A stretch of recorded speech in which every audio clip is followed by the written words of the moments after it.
decidí ser millonario antes de los 40 años. Nicolás Pacheco es un empresario notable conocido por su espíritu emprendedor y su habilidad para innovar en diversos sectores.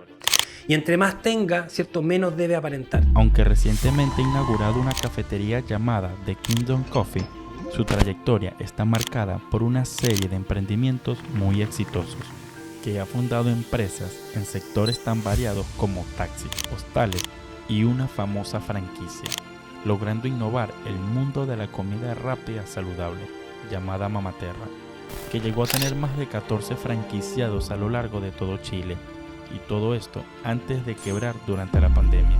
A pesar de los desafíos y caídas, Nicolás siempre ha dejado en claro que su esposa e hijos son los más importantes en su vida, y es su familia la que lo motiva a seguir adelante y reinventarse una y otra vez. Su historia es un testimonio de pasión por el emprendimiento, demostrando que cada caída es solo la oportunidad para levantarte con mayor fuerza, ya que el verdadero éxito no se mide por los logros, sino por la capacidad de levantarte ante la adversidad y seguir luchando. Bienvenido a un nuevo episodio de Aprender antes de emprender. Empecemos.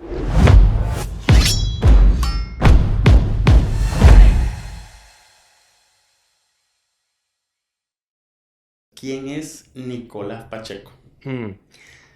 Wow, siempre esa pregunta es confrontacional, porque uno tiene una idea de sí mismo generalmente errada respecto de la que tienen los demás de ti.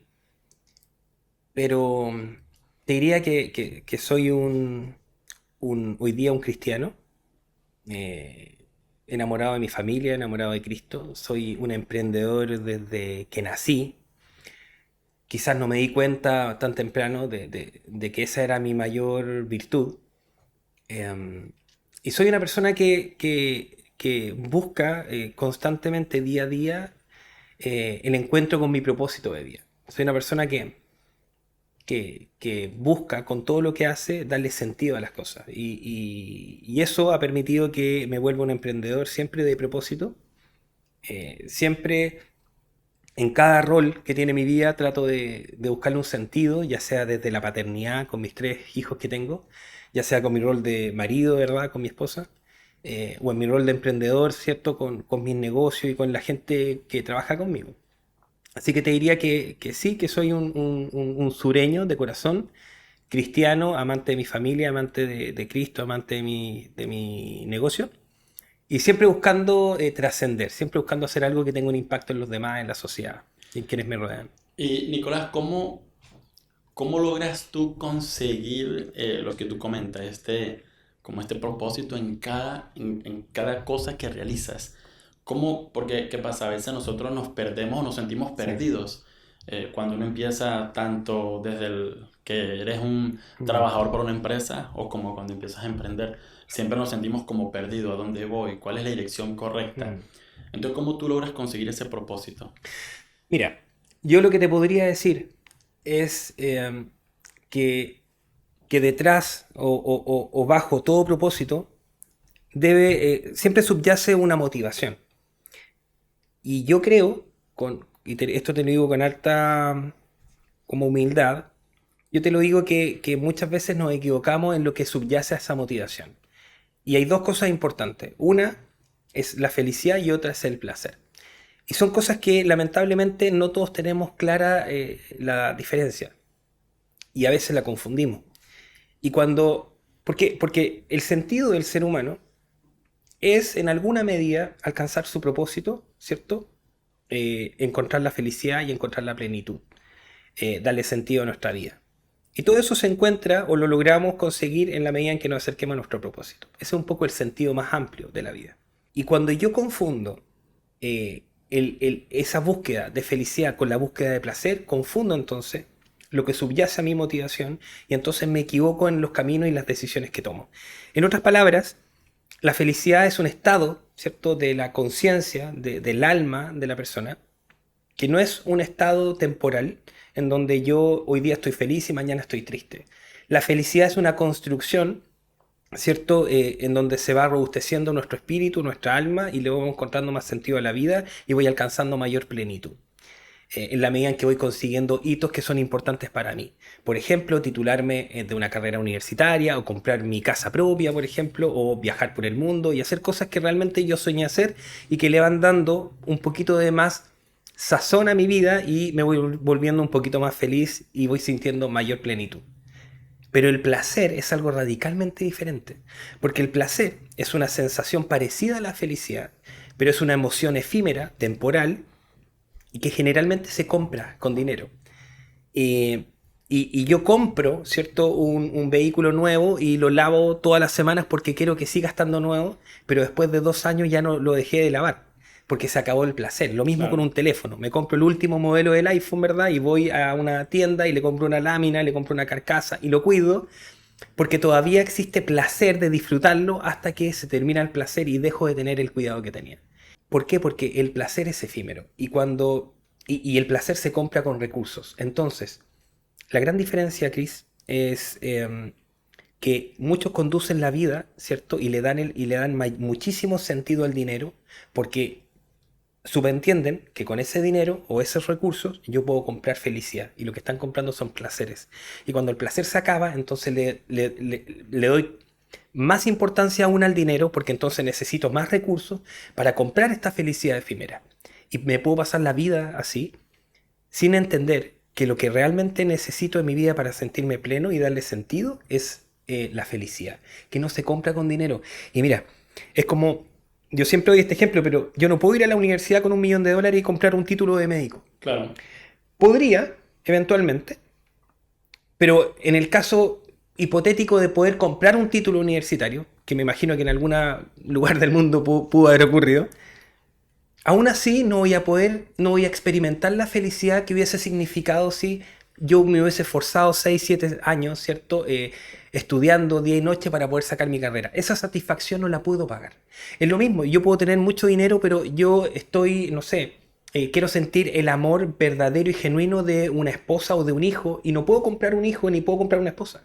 Entonces, y eso explica por qué muchos millonarios en el mundo, artistas, deportistas que llegan a tener millones de dólares, terminan suicidándose. Porque es fundamental comprender que el sentido de la vida tiene directa relación con el encontrar un camino en pro de la felicidad, el propósito, y eso tiene relación con entender que uno tiene un sentido, ¿cierto? Uno tiene un propósito de vida aquí.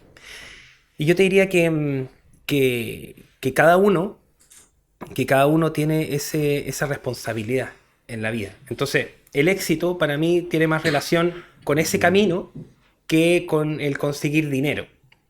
Si bien el dinero es importante, y no quiero ahí demonizar el dinero, porque es un recurso fundamental, ¿verdad? Si lo único que uno tiene que tener claro es que el dinero no te va a permitir ser feliz, ¿cierto? Hay mucha gente que dice sí, pero ayuda. Muchas veces perjudica cuando no lo sé administrar y cuando el dinero puede vulnerar mis principios y mis valores. Cuando yo no tengo principios y valores bien arraigados en mi vida, en mi alma, efectivamente eso puede jugarme en contra. En base a la pregunta, eres una persona que lógicamente con tantos trayectos que has tenido, Mm. has logrado realmente conseguir ese propósito. Que me imagino que ese propósito cambia de muchas maneras, va a cambiar. Pero la verdad es que es poderoso lo que estás comentando. Mm. Es muy, muy poderoso porque desde un principio no lo vemos de esa Mm. manera porque siento que hay que ir madurando Mm. para poderlo entender. ¿Cómo lo dices tú? A veces el dinero te puede dar comodidad, pero si no lo administras bien, te Sí, puede perjudicar, sin duda. ¿verdad? Nicolás, hoy en día, ¿qué negocio tienes en trayecto el cual te permite vivir, te da la comodidad de poder vivir? Bueno, hoy día estoy con Kingdom Coffee, que es una cafetería especialidad, una cafetería cristiana, que te diría que es como mi 14º emprendimiento en la vida. Después de todo un camino de emprender desde niño, yo, bueno, para los que no me conocen, yo fundé una cadena que se llama Mamaterra, que hoy día ya desapareció, quedó en el recuerdo, quedó en los medios, pero fue la primera cadena de comida rápida saludable de Y Sudamérica. una cadena grande, porque fue grande. Realmente, bueno, ya la vi y entre lo que investigué fue una cadena que tenía mucho impacto a nivel de qué ofrecía ante Sí. la sociedad. Sí, bueno, esa cadena marcó un antes y un después, creo yo, en la industria del fast food en Chile, porque fuimos los primeros que desarrollamos un modelo disruptivo de comida rápida. O sea, el lema del fast food es comida rápida chatarra y nosotros dijimos no, diseñemos un modelo donde la comida rápida sea saludable. Era súper antagónico el concepto. Lo lanzamos, nos fue extraordinario. Además que el valor de la comida saludable en Chile siempre se ha considerado un poco más cara, sin embargo nosotros buscamos un modelo de negocio en donde pudimos desarrollar un producto que estuviese al alcance de todos. Y además, como valor adicional, era transversal, porque lo podía comer un vegano, un vegetariano, un celíaco, un diabético, en fin. Entonces, lograr tanto valor en un segmento tan atípico como es el fast food, tan rígido, ¿verdad? Fue algo infinitamente disruptivo. Llegamos a tener 14 tiendas a lo largo de Chile, 2 plantas de proceso, una valorización en millones de dólares que fue importante. Salimos, te diría que en casi todos los canales de televisión. Fue un éxito, fue un lindo éxito, sin duda alguna que generó un impacto en la industria y me encanta poder decirlo así porque hoy día hay un montón de propuestas de fast food saludable. Y no me pone triste el reconocer que fracasamos con la pandemia. La verdad es que nos pilló en plena expansión y no pudimos hacerle frente a los créditos y tuvimos que cerrar y vender todas las tiendas. Por lo menos, disculpa, antes de llegar ahí, porque siento que es una historia siento que vamos a aprender mucho de ahí. Mm, Pero entonces, ¿qué sucede? Tú tienes ahorita sí. un emprendimiento que es el tema del café que me estás comentando. Y esta otra trayectoria, el cual has vivido, quiero que me la cuentes, pero ahora en este momento el café es lo que te está dando ahorita una muy buena Sí. comodidad. Ese café lo estás arrancando hace poco, lo Sí. Partimos hace 2 meses, Chris, con el café. hace 2 meses. Sí, bueno, obviamente yo tuve un duelo después de este fracaso Ok. comercial de 1 año y medio, 2 años, en donde no quería emprender, hasta que dije ya, este es el tiempo de levantarnos nuevamente. Y nos juntamos con Diego, que es mi partner, mi socio hoy día, un barista estrella, y encontré tanto valor en el segmento de la cafetería, sobre todo de especialidad, y encontramos también un valor en que las cafeterías son un espacio íntimo de conversación y de encuentro. Y eso a mí me cautivó porque dije, yo necesito darle sentido a este proyecto. Y si desarrollamos un proyecto de cafetería, de especialidad, con café de grano aromático, no este típico grano que venden en el supermercado, sino que era una bebida infinitamente más delicada, pero además en un contexto de cafetería y además en un contexto espiritualmente elevado donde desde el nombre, que se llama Kingdom, que es el reino, que la bajada del nombre es el reino del café, pero en verdad es como el reino de Dios, eh, queremos diseñar o le estamos tratando de dar esta propuesta de valor a este modelo de negocio en donde es una cafetería cristiana de especialidad donde puedes ir y donde vas a sentir la presencia del Espíritu Santo. Lindo porque tú llegas y mucha gente nos ha dicho, oye, que se siente rico aquí, está como cálido. Y nos miramos y decimos, lo estamos haciendo bien, porque ese es el punto. Y ha sido maravilloso porque han llegado personas y hemos podido sentarnos a conversar con ellos, se han ido desahogando y han salido restaurados. Y eso es algo que genera un impacto maravilloso y además económicamente también, porque esa sensación de plenitud que los clientes sienten en ese lugar atrae más clientes y se va volviendo un lugar de verdad que ha ido funcionando como negocio. Eso ha sido maravilloso. Claro, le das este plus de que el cliente se sienta cómodo Mm. a nivel de estadía y a nivel espiritual, para que realmente lleve, no solamente sea como un café, sino que realmente haya un espacio donde tú te puedas sentir completamente relajado, por así decirlo.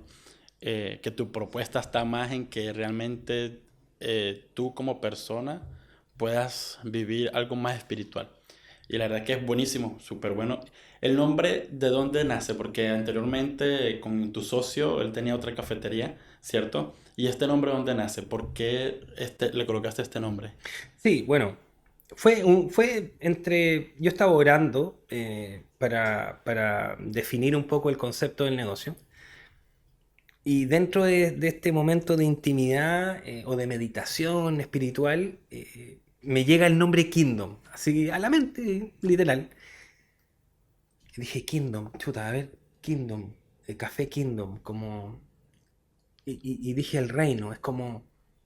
Y nació, fluyó. Y después fue como Kingdom Coffee, que suena en inglés, en verdad, pero suena bien. Y empecé a googlear si es que había un Kingdom Coffee en Chile y no había ninguno. En Estados Unidos hay varios. Y dije, bueno, Kingdom Coffee es el término porque, a ver, es súper importante cuando diseñamos un modelo de negocio, el que este modelo de negocio se entienda y ojalá se comprenda de la forma más evidente posible para que tenga sentido Claro. el valor del negocio. Pero aquí, pero aquí estamos jugando con cosas que son muchas veces rechazadas por la sociedad. Hablar de espiritualidad es rechazado. Sí. Hablar de Dios es algo no común. Mucha gente dice, no, yo no hablo ni de política ni de religión. Entonces, aquí cambia un poco el paradigma comercial o de marketing respecto de qué tan evidente vuelves tu modelo de negocio, ¿cierto? O el valor de tu negocio. Y aquí dijimos, no podemos, tenemos que ser una cafetería cristiana, pero idealmente sutil, de tal modo en que la gente no sienta que esta es una cafetería en donde va a ir y va a recibir una prédica. Correcto, Es un correcto. lugar íntimo donde van a haber señales donde Dios te va a hablar. Y creo que lo hemos logrado bien. Eso es un poco, de ahí nace el nombre y creo que fue divino, fue algo... ¿Tu socio cómo lo toma? Porque a veces cuando tenemos de pronto sociedades, existe el tema de que posiblemente el socio Claro. tenga una idea completamente diferente a la tuya. Entonces, ¿cómo llevas eso a una muy buena relación entre tu socio? Mira, yo te diría que las sociedades son un matrimonio y si uno no lo entiende así, la probabilidad de fracaso es altísima. ¿Y qué es un matrimonio? Chris, tú estás casado, yo igual. Un matrimonio es un compromiso eterno en donde yo me comprometo a estar en las buenas y en las malas.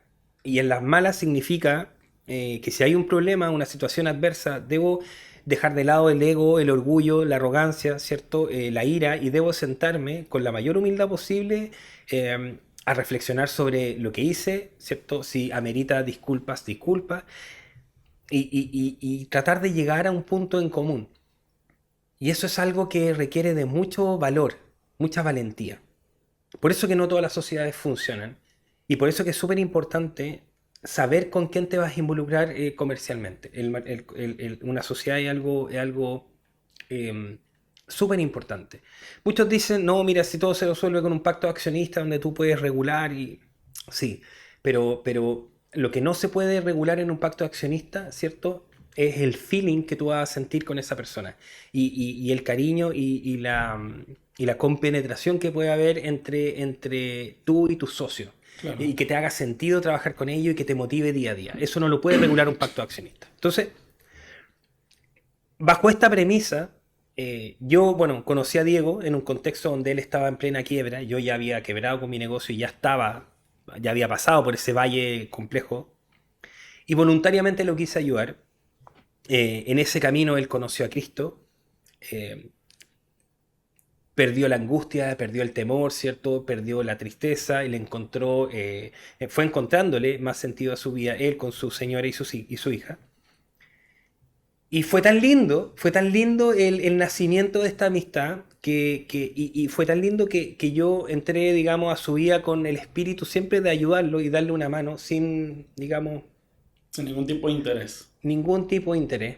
Y yo soy coach de negocios, yo asesoro a emprendedores, participo en directorios de empresas y es mi trabajo en alguna medida asesorar a emprendedores.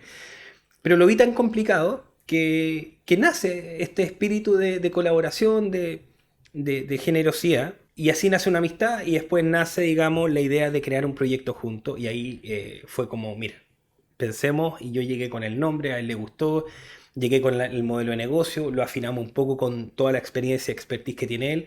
Y una de las cosas que te diría, quizás más técnicas, pero que es fundamental, es distinguir o definir los roles. Yo voy a tener este cargo, yo voy a tener este sueldo, yo voy a tener estos roles, yo voy a tener este horario, yo voy a decidir sobre esto y tú decides sobre esto otro. Y cuando eso está claro, efectivamente se disminuyen muchísimo los conflictos, las situaciones adversas. Y eso es algo fundamental. Y te diría que no todos los socios lo hacen. De hecho, muy pocos definen este marco de acción de cada uno. Y el no hacerlo genera que efectivamente yo espero más de ti, tú esperas más de mí. Y además súmale a ello la falta de comunicación. Que eso es... Que te diría que, y aquí quizás me estoy yendo por otro lado, pero te diría que nuestra idiosincrasia, tú eres venezolano y ustedes tienen, quizás al igual que los argentinos, una cualidad que es que tienen esa fluidez de conversar las cosas de una manera mucho más fluida, más tranquila, más libre.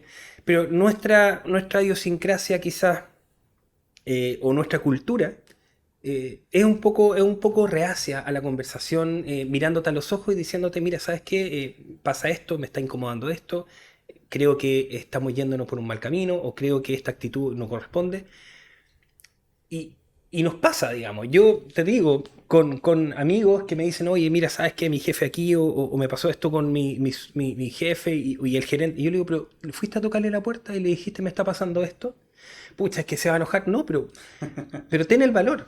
Porque muchas veces cuando lideramos un proyecto, el temor, ¿cierto?, de las personas de no querer tocar la puerta y decirnos lo que nos está pasando, a veces nos perjudica más, porque uno no es perfecto. Entonces, son esas cosas, la comunicación, el entender que esto es un vínculo casi eterno y el entender que la valentía es uno de los valores primordiales para poder tener esta comunicación efectiva, para poder reconocer los errores, para poder reconocer quizás las dificultades que uno tiene que pasar, disculparse, avanzar. Y eso tampoco garantiza el éxito, pero ayuda muchísimo. Claro, lo que tú me estás comentando es que prácticamente los socios, más allá de un contrato, más allá de dejar algo plasmado bajo un documento, es tener una muy buena relación y muy buena comunicación con esta persona, porque si no prácticamente puede fracasar o va a fracasar el negocio. Me habías comentado ahí en lo que estás conversando de que también das asesorías. Cuéntame un poco sobre eso, las asesorías, también el tema de los cursos que también has estado implementando. ¿Cómo te ha funcionado todo esto en base al proyecto que tienes ahorita con el tema del café? Bueno, eso ha sido, te diría que un desafío para mí, porque yo cuando era gerente general de esta cadena, y la verdad es que financieramente no tenía problema, todas estas asesorías que yo hacía, las hacía gratuitas, tratando siempre de ayudar. Pero cuando fracasa mi negocio, tengo que cerrar mi compañía, tengo que vender todas las tiendas y tengo que partir de cero. La primera pregunta fue, chuta, ¿qué hago? Yo soy ingeniero, me dedico a trabajar en una compañía, tengo un MBA, tengo un magíster, un par de diplomados, tengo un currículum que efectivamente me puede ayudar. Pero a la hora de emprender, vas perdiendo trayectoria en quizás lo que estudiaste y cuando quieres volver a la industria, te pesa un poco la no experiencia, digamos, de forma dependiente en una compañía. Y la verdad es que busqué trabajo un par de meses, no me fue bien, y ahí entonces me cuestioné y dije, chuta, qué importante es la experiencia, no vale solo los pergaminos académicos que puedas tener. Y ahí entonces dije, voy a volver a emprender en algo que domino y es ayudar. Pero me costó mucho, Chris, cobrar. Fue heavy eso para mí. Porque como lo hice por tantos años de forma gratuita, ahora sentarme con alguien y decirle, mire, definamos tu modelo de negocio, estudiemos tu proforma financiera, estudiemos tu estado de resultados, veamos tu break-even o punto de equilibrio, estudiemos tu EBITDA y hagamos un plan de negocio y hagamos una estrategia de marketing. Todo eso era algo que fluía para mí y yo lo hacía gratuitamente y ahora la pregunta era ¿cómo cobro? ¿Cómo cobro esto? Si además es parte de lo que me encanta hacer y es parte de mi propósito de vida. Mi señora, que es mucho más pragmática y fría, me dijo, no, pues mi amor, si tu tiempo es tu tiempo y tú tienes que aprender a generar recursos con esto.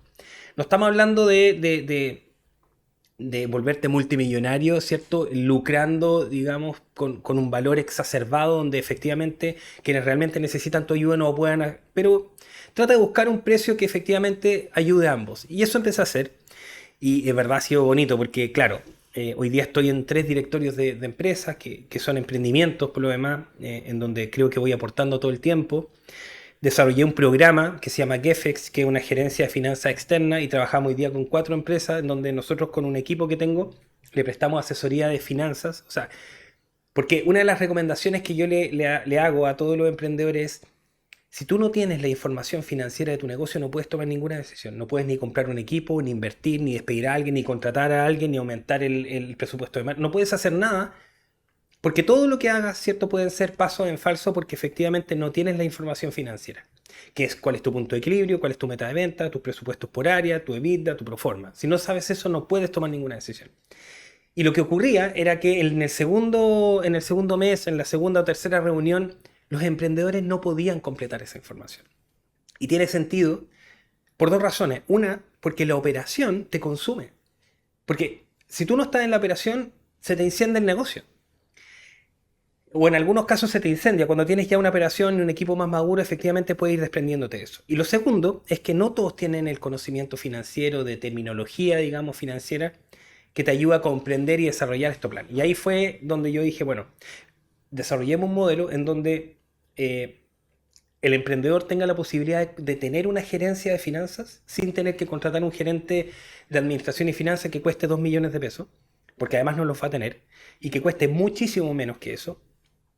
Nosotros cobramos lo que vale un part-time en un equipo, pero tienes un servicio y a lo menos vas a tener la información mínima y básica para poder tomar todas tus decisiones. Tú les ofreces la información financiera, la información contable de su negocio, que muchos emprendedores sufren, yo creo que sufren en este trayecto porque Sí, cada vez que una persona emprende, sí, no lo hacemos con mucha ignorancia sí, de muchos temas, tanto legales como contables. Entonces, sí, tú le estás dando la oportunidad de hacer esto externo, pero por un bajo costo, lo que vendría siendo contratar a una persona sí, que realmente lo haga a tiempo completo contigo. sí. Entonces, eso para mí me parece súper bueno, buenísimo, el que tú des este tipo de servicios. Mm. Entonces tienes el café, das el tipo de servicio, me estás comentando que también eres gerente en otras empresas. Entonces me imagino que ese colapso de tiempo que tienes ahí Mm. es bastante Sí. complicado. Pero ahora yo te quiero preguntar, Nicolás, porque siento que eres una persona, más que siento, sé que eres una Mm. persona que sabes mucho. O sea, tu trayectoria, Mm. has vivido muchas experiencias y eso te ha convertido en lo que eres hoy, una persona que Mm. realmente tienes mucho conocimiento a nivel de poder ofrecer este tipo de servicios y poder dirigir una empresa, por Mm. así decirlo, al éxito. Mm. Entonces, yo quiero saber qué pasó antes de todo esto. Mm. ¿Cómo fue el inicio tuyo desde Mm. que tú dijiste voy a emprender esto? Pero ¿qué pasó antes de todo eso? ¿Qué hacías antes de empezar a emprender? Chuta, a ver, yo desde los 15 años, 14, 15 años, te diría que tuve un despertar espiritual. Quizás por ahí parte la historia. Joven, bastante joven, de los Era 15 años. un adolescente.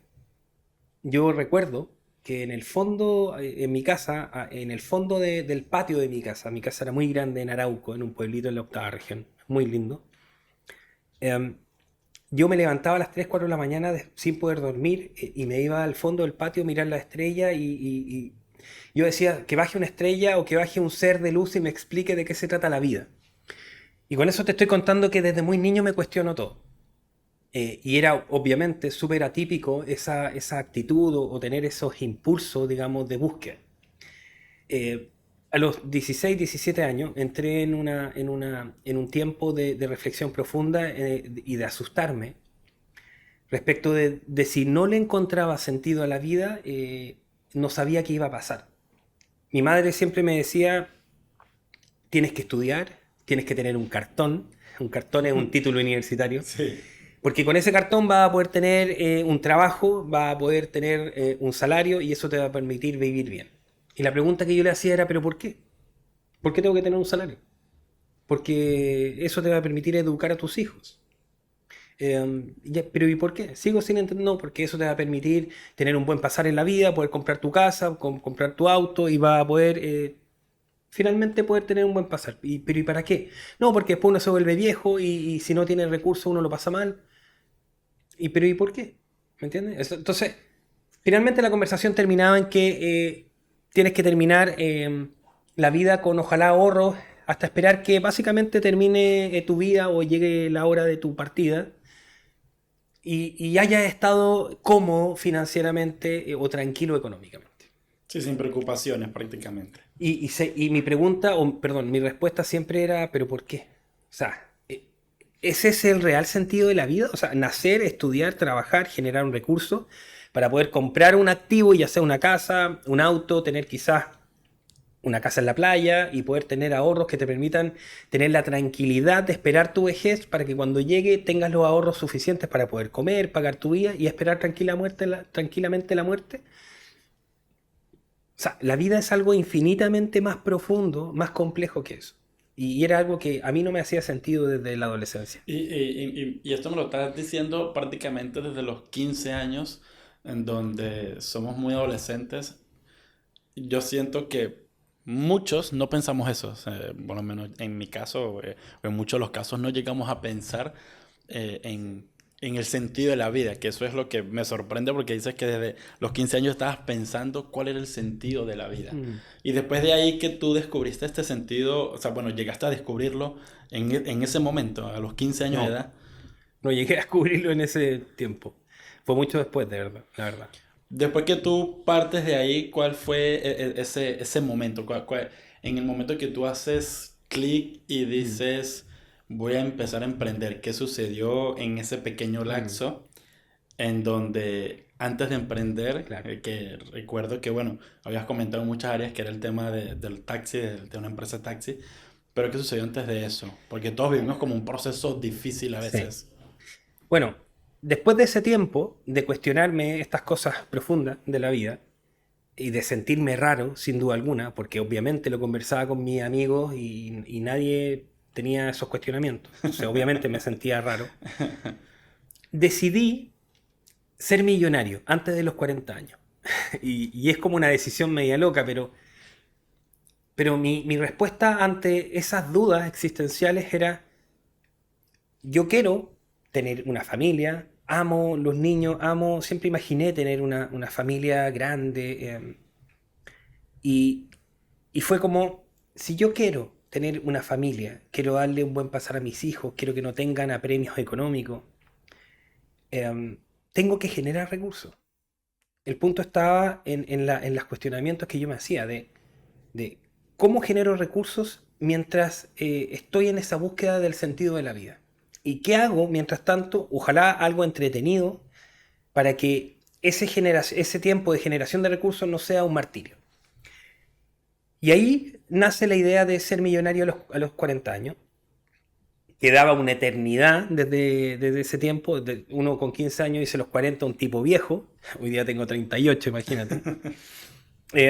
Pero, y como yo no vengo de una familia con recursos, digamos, más bien de clase media baja, pensar en ser millonario era algo absolutamente irracional. Porque no había ningún familiar millonario, ningún tío político, ni nadie, Claro, no era tu entorno. ninguno, o sea, sin duda. Pero una de las cosas que siempre yo he tenido presente en mi vida es que todas las cosas se pueden lograr, absolutamente todas. Y que la clave para lograrlas está en encontrar la estrategia. Y no tienes que tener un precedente respecto de algo para poder lograr. O sea, yo no necesito tener un familiar futbolista para llegar a ser futbolista profesional. Siempre hay una estrategia. Y yo decía, mamá, ¿por qué yo no puedo ser millonario? Entonces mi mamá me decía, no, pero mi hijito, o sea, es que es muy difícil y usted es muy emocional, entonces se va a frustrar y cuando... Siempre con temores. Y yo decía, no, po, si no todos los millonarios heredaron su fortuna. Los millonarios en algún momento forjaron su fortuna, de la nada. Y hay miles de ejemplos. Entonces, yo decía, ¿por qué no puedo ser uno de ellos? Tengo que buscar la estrategia. Pero el ser millonario no era algo que yo buscara para poder comprarme un Ferrari, un penthouse en Miami, ni nada de esas cosas que quizás uno puede imaginar cuando habla de ser millonario. Yo quería comprar tiempo. Mi misión era, si yo llego a ser millonario, a los 40 años, voy a tener otros 40 años de vida, que es como mi segundo tiempo, como en el fútbol, en donde voy a poder buscar mi propósito, voy a poder buscar el sentido de la vida, voy a poder irme quizás a los Himalayas o algún lugar del mundo a encontrar esa explicación sin tener la preocupación diaria de generar plata porque lo voy a haber resuelto en el primer tiempo del partido. Y ese fue mi gran proyecto de vida por lo menos unos 10 años. Tengo que ser millonario. ¿Y cómo? Y la pregunta que sigue es, ¿cómo soy millonario si no tengo familiares que me presten recursos? ¿Cómo parto? Y ahí hay, creo yo, un solo camino.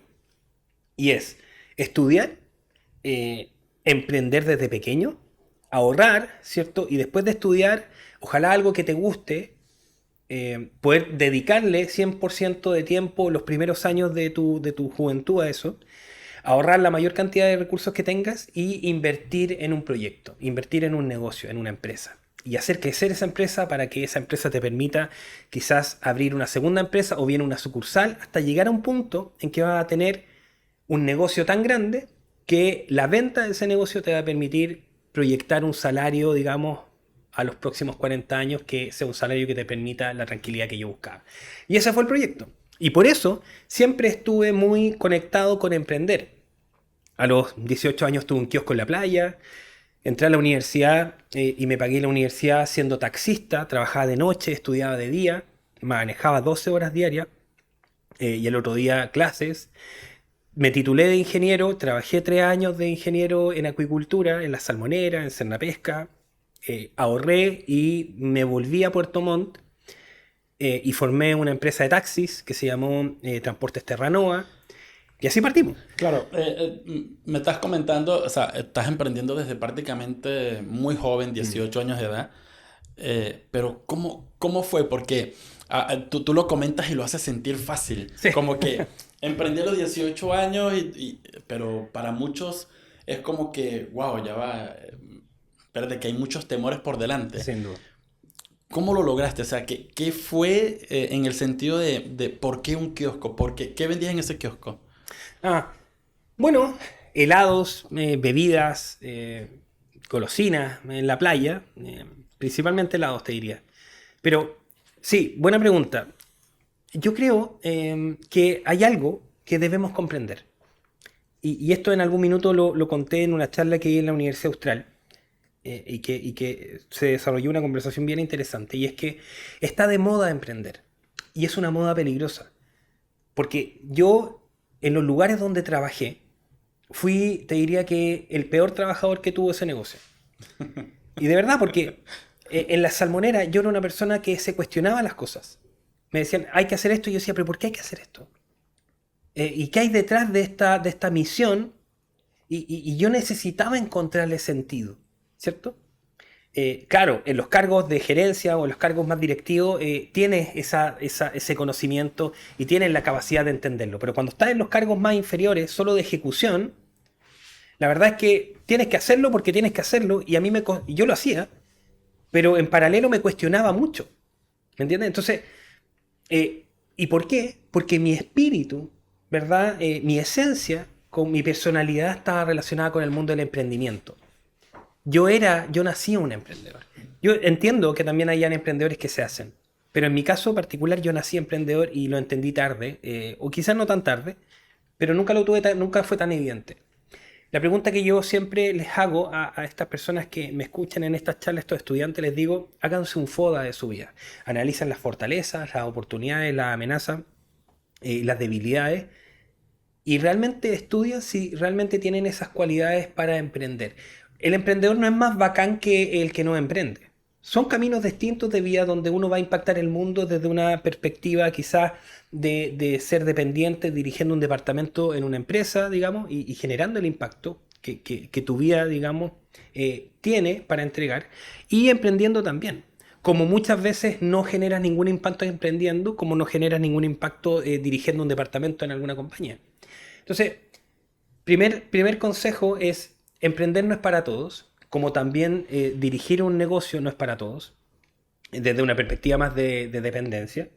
Y tú tienes que entender si tú tienes la aptitud. Es como si yo quisiera ser futbolista profesional. Puedo estar muy enamorado del fútbol, pero si no tengo las condiciones no tiene sentido. Dedicarle mi vida y esperanzado a ser un futbolista profesional cuando no tengo las condiciones. Aquí en el emprendimiento es lo mismo. Claro, aquí me estás comentando y dijiste algo muy importante que es la actitud. Si tú no tienes las actitudes correctas, ese es como un punto clave de poder emprender. Entonces, tú naciste, es como una comparación que siempre todo el mundo hace de Cristiano y Messi. tú naciste, por así decirlo, con este sentimiento Sí, de querer emprender, sin duda, querer decir, sin duda. mi propósito no es lo que hago ahora, yo tengo que buscar algo diferente y el por qué. Entonces esto es algo y preguntas que no son frecuentes para un joven porque estás emprendiendo a los 18 años de Mm. edad. Tienes este kiosco, después de este kiosco, ¿qué fue lo que tuviste? Una empresa de taxis. Una empresa de taxis. ¿Cómo nació esto? Y mira, te diría que pasan varias cosas. Porque quiero comprender quizás tu reflexión de que suena fácil. Sí, es Pero que, cuando yo explico que uno es emprendedor por esencia, es porque tiene ciertas cualidades. Y una de las cualidades, bueno, desde luego un poco de humildad o harta humildad, para tener que limpiar baños desde un principio y no tener problema alguno con eso. Pero además tener una actitud avasalladora respecto de no tener temor de salir a hablar con quien sea para que tu negocio funcione, no tener vergüenza de tocar la puerta y pedir ayuda. Y esas cualidades desde la personalidad son claves a la hora de emprender. O sea, por ejemplo, sin ir más lejos, ayer en el café estábamos cerrando el café, yo estaba con el limpiavidrio limpiando la vitrina de pasteles, ¿cierto? Con mi overol, ¿verdad? Y una chica me dice, oye, ¿ustedes cómo partieron? Y yo le dije, mira, bueno, y le conté un poco el resumen de la historia, yo fundé esta cadena y ella no podía creer que yo era el fundador de Mamaterra, me dice, me dice, ¿sabes qué? Tú eres un verdadero emprendedor. ¿Y por qué? Porque te veo limpiando y llegaste a ser director de una empresa tan grande y yo, claro, está tan en mi esencia que no lo reflexioné y después dije, qué lindo que haya gente o sea, qué lindo que mi forma, ¿cierto?, inspire a otras personas. Pero esa es un poco la esencia. claro, porque por lo menos a muchas personas o muchos emprendedores, los que los motiva o los que los impulsa a poder tomar este tipo de acción, que lo que tú dices es, tú lo que has hecho es tomar acción en tu Claro, vida constantemente entre cualquier oportunidad que se te claro. presenta. A mucha gente, para poder tomar esta acción o poder dar un paso adelante, lo que lo fuerza es la Mm, necesidad, sí, es la preocupación de que me nació una hija, no tengo trabajo, ¿qué voy a hacer? Y ahí es donde muchos sí, emprenden, muchos dan ese pie que a veces es en falso, como a veces sí. es correcto. En tu caso no es así porque, como dices tú, tú tomabas acción ante cualquier oportunidad. Por esa razón es que digo que tu trayectoria es bastante grande, porque para, como dices tú, para poder fundar Mamaterra y estar ahora limpiando una vitrina, es algo que no cualquiera hace, porque llevar esa situación de pronto una cadena tan grande vaya abajo y estar ahorita de pie Mm, siguiendo en ese camino, hay que tener mucha fortaleza. mm. Entonces, eso es lo que a ti te hace un emprendedor extraordinario. Lindo, gracias. Entonces, después de esto, tienes tu empresa que me enteré también que la vendiste, es la empresa del taxi. Y aquí mi pregunta, que tú lo comentaste, 1 millón de pesos la vendiste. Mm. En ese entonces, ¿ese millón era mucho? ¿O por qué le diste 1 millón?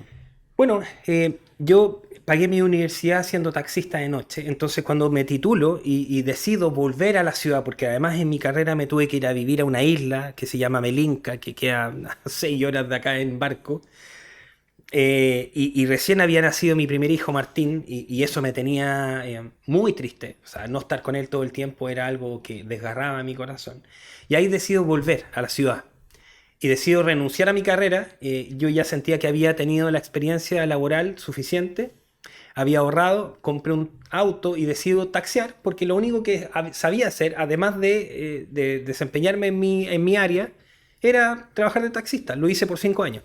Y armé una empresa de taxi que se llamó Transportes Terranova. Y yo llegué a tener, bueno, 4 autos de día, como 5 autos de noche. Y teníamos como una flota. Y teníamos estos teléfonos inalámbricos de número fijo, que funcionaba re bien. Y una de las cosas que yo te podría decir que generó el éxito en esa iniciativa de empresa de taxi fueron, bueno, fue lo que genera el éxito generalmente en casi todas las ideas, y es buscar diferenciarte de las demás empresas que hay, que generalmente hacen lo mismo, y además buscar una necesidad que no esté cubierta. Y ahí yo te diría que la empresa de taxi, que efectivamente lo que hacía era vender servicios de traslado, yo me empecé a dar cuenta que en el traslado del aeropuerto hacia Puerto Montt y Puerto Montt al aeropuerto se cobraban, me acuerdo, 10.000 pesos, 11.000, 12.000 pesos. En ese tiempo, hoy día que creo que está mucho más caro. Era una carrera muy rentable porque te demorabas 1 hora y media en ir y volver y en 1 hora y media muchas veces no hacías esa cantidad de venta. Y la pregunta que me hice, ¿cómo puedo lograr que me salgan puras carreras hacia el aeropuerto y no estar yendo hacia una casa, hacia un lugar, hacia el mall, hacia el centro? Y me doy cuenta que la mayoría de las carreras del aeropuerto salen desde los hoteles. Entonces mi pregunta es, ¿cómo puedo hacer que desde los hoteles me llamen a mí y no llamen en ninguna otra empresa de radiotaxi para ir al aeropuerto? Y en esa necesidad de averiguar, me doy cuenta que los taxistas le pagaban una comisión de 1.000 pesos en ese tiempo a las recepcionistas, porque las recepcionistas eran las que recibían la llamada de la habitación del cliente y eran las que canalizaban, ¿cierto?, la búsqueda de una empresa de taxi para gestionar la carrera hacia el aeropuerto para este huésped. Y entonces el desafío fue, ¿cómo logro entonces enamorar a esta recepcionista para que me llame a mí por sobre otro? Además que cada vez que yo hacía una carrera al aeropuerto desde un hotel, eran muy enfáticas las recepcionistas en decirme, por favor, ojalá que el auto esté limpio, ojalá que el chofer que venga bien vestido. Y ahí me di cuenta que esa era una necesidad básica. Había un problema ahí presente. Claro, porque si me lo resaltaba era porque efectivamente no todos los taxistas llegaban así. Correcto. Empecé a limpiar el auto, empecé a tener como una propuesta de valor en cuanto a la presentación personal mucho más preocupada en estas materias. Y la pregunta fue, y aquí un poco quizás aflora el aprendizaje ingenieril de la universidad, fue, ¿qué pasa si cuántas carreras tengo que tener para yo poder comitarle a la recepcionista ya no 1.000 pesos, sino que 2.000 pesos, duplicarle la comisión? Porque si yo le duplico la comisión, me va a llamar a mí, si esto es un tema de oferta y demanda. Claro. Y la pregunta fue, pero probablemente tenga un vínculo hace mucho tiempo con empresas, así que quizás, aunque yo le duplique, tampoco me va a llamar por un tema de confianza. Pero si yo le triplico, probablemente son 3 veces más, va a ser irresistible la oferta. Y la pregunta que después nació fue, ¿cuántas carreras tengo que yo hacer por día para que se justifiquen el triplicarle la comisión? Y ahí me di cuenta que llegué a un número, entonces fui donde cada recepcionista, fui con un contrato, ellas no pueden firmar un contrato a nombre del hotel, y fue un compromiso de colaboración donde ella ponía su firma, que en verdad no tenía ninguna validez jurídica ni de nada, pero sí era un compromiso en donde ella se comprometía y el acto de firmar un compromiso la comprometía aún más. Sí. Donde yo le pagaba 3 veces más de lo que le pagaban habitualmente. Y te resumo en lo siguiente: cada vez que yo iba a un hotel y le decía, mira, yo te voy a pagar 3.000 pesos por cada llamada, y a la cuarta, y en la primera, la segunda y la tercera, a la cuarta llamada durante el día te voy a pagar 4.000, a la quinta llamada 5.000, a la sexta llamada, hasta que te voy a pagar incluso 10.000 por la 10ª llamada o carrera al aeropuerto que tú hagas. Y ella no podía creerlo, no podía creer tanta plata en comisión. Pero la estadística es que nunca me llamaba más de 3. Pero yo con 3 carreras de un hotel, más 3 carreras de este otro, y este otro generaba una oferta que volvía súper sustentable el modelo. Y me transformé en una empresa exclusivamente de traslados de hoteles a aeropuertos. Llegamos a tener casi todos los hoteles de Puerto Montt y de un mes a otro crecimos al punto de que al principio era yo con mi auto y después teníamos 8 autos, 4 o 3 en el día, 6 en la noche o 5 en la noche, porque en la noche, bueno, en la madrugada eran casi que los mayores carreras que había en el aeropuerto. Y ahí nace un poco este aprendizaje de decir qué importante es estar despierto a las oportunidades de negocio y cómo buscarle la forma para capturar más cuota de mercado y que te vaya mejor. Y luego, bueno, y ahí, en uno de los viajes al aeropuerto, y esta historia, Cris, es súper linda, yo naturalmente estaba con esta mentalidad de decir, tengo que crear una empresa grande para después hacerla crecer, sucursales y venderla a los 40 para ser millonario, ¿cierto? Y tener esta plata, digamos, que me permita vivir los próximos 40 años sin la necesidad de trabajar. Ese es el resumen. Y en esta búsqueda constante de querer crecer, ¿cierto? Bueno, yo ya no era taxista, ya controlaba y coordinaba los viajes. Entonces ya te había salido la parte... Ya tenía una oficina. Correcto. Y yo solo coordinaba al punto de que coordino un viaje al aeropuerto a las 7 de la mañana, desde un hotel en el centro de Puerto Montt al aeropuerto. Y yo lo coordino en la noche anterior, 11, 12 de la noche, y coordino con un taxista que trabajaba para mí y le digo, oye, mira, necesito que estés en este hotel a tal hora para ir al aeropuerto. Y además es el dueño del hotel, así que necesito que seas puntual, porque la recepcionista me dijo, por favor, sé puntual, porque es el dueño del hotel y queremos que trae tu mejor auto y todo. Y a las 10 para las 7, yo le digo, mira, va a estar 15 minutos antes, y 10 para las 7 me llama la recepcionista que no ha llegado la persona. Y yo empiezo a llamar a la persona y sonaba apagado. Y me estresé, obviamente, y me levanto como puedo, me lavo la cara, me meto al auto y voy yo a hacer el traslado. Y mira cómo es la vida. Y en el traslado empiezo a conversar con él, y como él era emprendedor y yo también, y obviamente era un referente, tenía 80 años, y había construido un hotel, era arquitecto, me interesó tanto saber de él que en el primer momento en que se subió me presento y le empiezo a hacer preguntas. Y se volvió una conversación muy linda hasta que llegó un momento en la mitad del viaje donde me reconoce que el hotel está en quiebra, que no tiene dinero que los tiene en venta, nadie le quiere comprar el hotel. Y que la verdad que sus hijos son los que mensualmente lo ayudan para poder sostener el hotel, porque él, como arquitecto y como fundador y constructor literalmente del hotel, si se muere el hotel, se muere él, porque es lo que lo ha motivado casi toda la vida. Y sus hijos financian el que se mantenga. Y ahí viene esa pregunta que yo te digo, bueno, ahí el Espíritu Santo muchas veces inspira a que se den ciertas situaciones. Yo le pregunto, ¿y por qué no contrata a un gerente joven? Porque él tenía 80 años. Un gerente joven que le levante el hotel. Y me pregunta, ¿y quién va a querer liderar un hotel viejo? Me dice. Y yo le digo, yo puedo ser su gerente. Y me dice, pero yo además le acabo de reconocer que no tengo plata. Y yo le dije, pero si yo no le estoy cobrando plata. Y se mata de la risa el viejito. Y me dice, ¿va a trabajar gratis? Y yo le digo, no necesariamente. Pero podemos trabajar en base a un porcentaje de las utilidades. Hoy día no hay utilidades. Hoy día el hotel tiene pérdida. Pero yo puedo, con toda la energía que tengo yo hoy día y con la experiencia que usted tiene, puedo manejar un equipo y yo puedo generar utilidad. Y si yo genero utilidad, yo puedo ganar un porcentaje de las utilidades y usted obviamente el otro porcentaje y todos ganamos. Y si yo no genero utilidad y genero pérdida, yo voy a haber perdido mi tiempo y usted va a haber perdido nada porque hasta ahora sigue perdiendo. Sí, es un ganar-ganar. Y me queda mirando y yo siento, no sé, quizás nunca lo conversamos, pero siento que fue como increíble la propuesta, ¿no? Como que le sorprendió y me dijo, ¿tienes una tarjeta? Y yo tenía una tarjeta, se la dejé, se fue en el aeropuerto. Y a las 2 semanas me llama y me dice, juntémonos.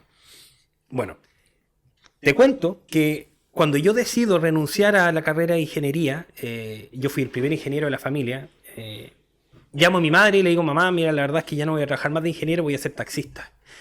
Y mi mamá no lo podía creer. Me decía, pero mi amor, ¿cómo va a dejar su profesión por ser taxista? Que no digo que sea un mal oficio, pero puede crecer con su carrera. Le dije, no, mamá, estoy buscando otro camino. Claro, para poner un poco en contexto, tú primero saliste como ingeniero, claro, y de ahí le comentas a tu madre para empezar con el tema del taxi. Claro.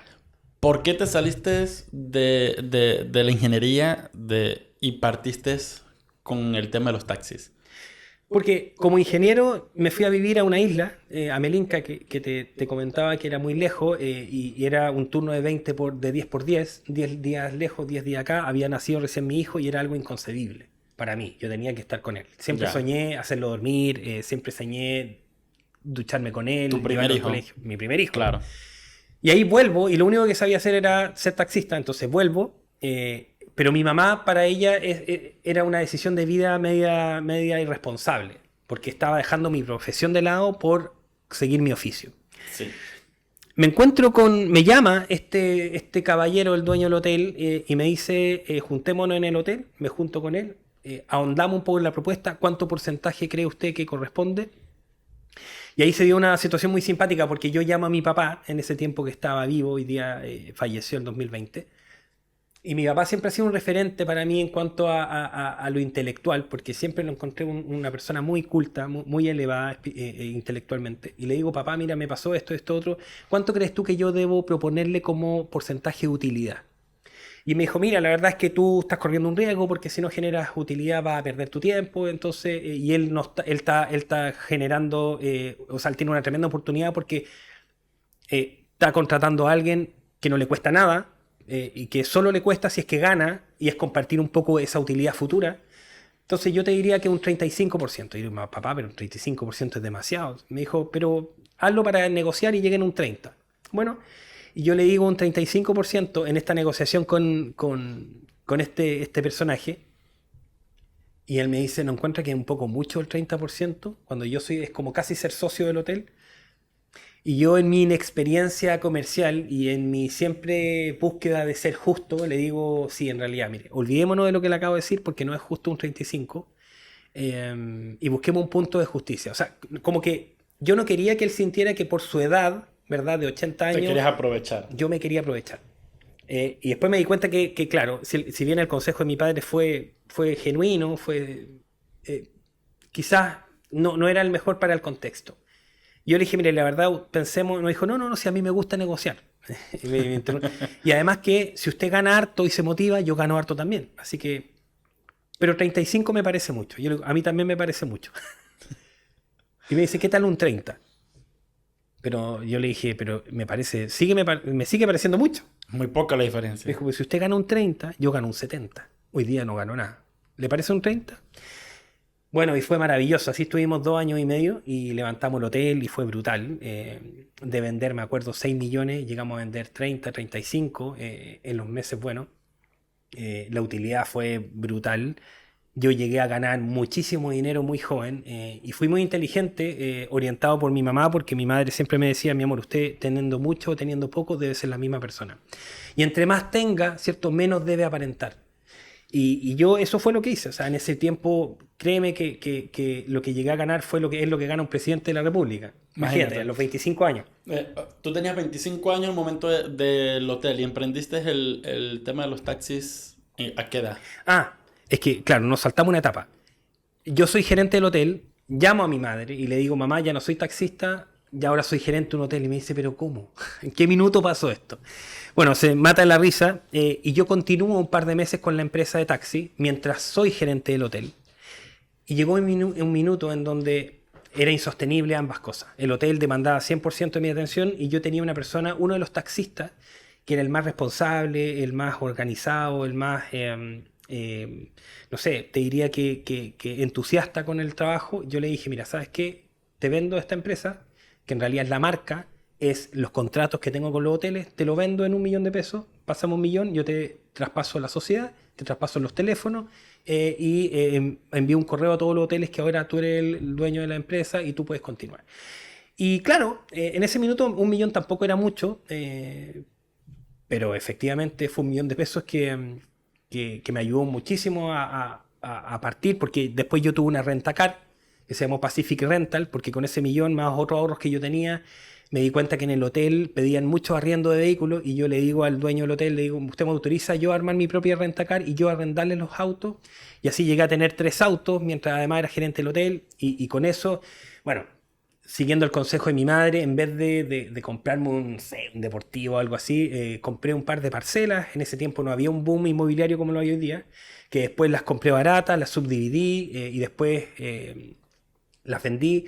Y así, bueno, fui ahorrando y formando un capital que me permitió después pasar a un segundo emprendimiento que fue tener un hostal en Puerto Varas. Me encantó el rubro de la hotelería y abrí un hostal que se llamó Hostal Puerto Varas. ¿Este sí fue 100% tuyo Eso o lo sí abriste fue, en sociedad? no, eso sí fue. Ah, no, bueno, lo abrí solo y después se sumó un amigo muy, muy lindo que es Javier Ruiz, con el cual fundamos Mamaterra posteriormente. Pero yo abrí solo Hostal Puerto Vara. A los par de meses se une Javier y nos fue tan bien, tan bien. Y yo te diría que, porque quizás muchas personas se van a preguntar, ¿pero por qué le fue tan bien? Sí. Y ahí te diría que volvemos a la misma ecuación. O sea, el hecho de levantarse muy temprano, de acostarse muy tarde. O sea, emprender no es la historia que te cuentan de armar un negocio, contratar un par de supervisores e irte a las Bahamas a disfrutar. En ningún caso. levantarnos muy temprano, acostarnos muy tarde, desde atender a los clientes, desde tener reuniones comerciales, hasta al día siguiente en la mañana estar agachado limpiando los WC o limpiando los baños.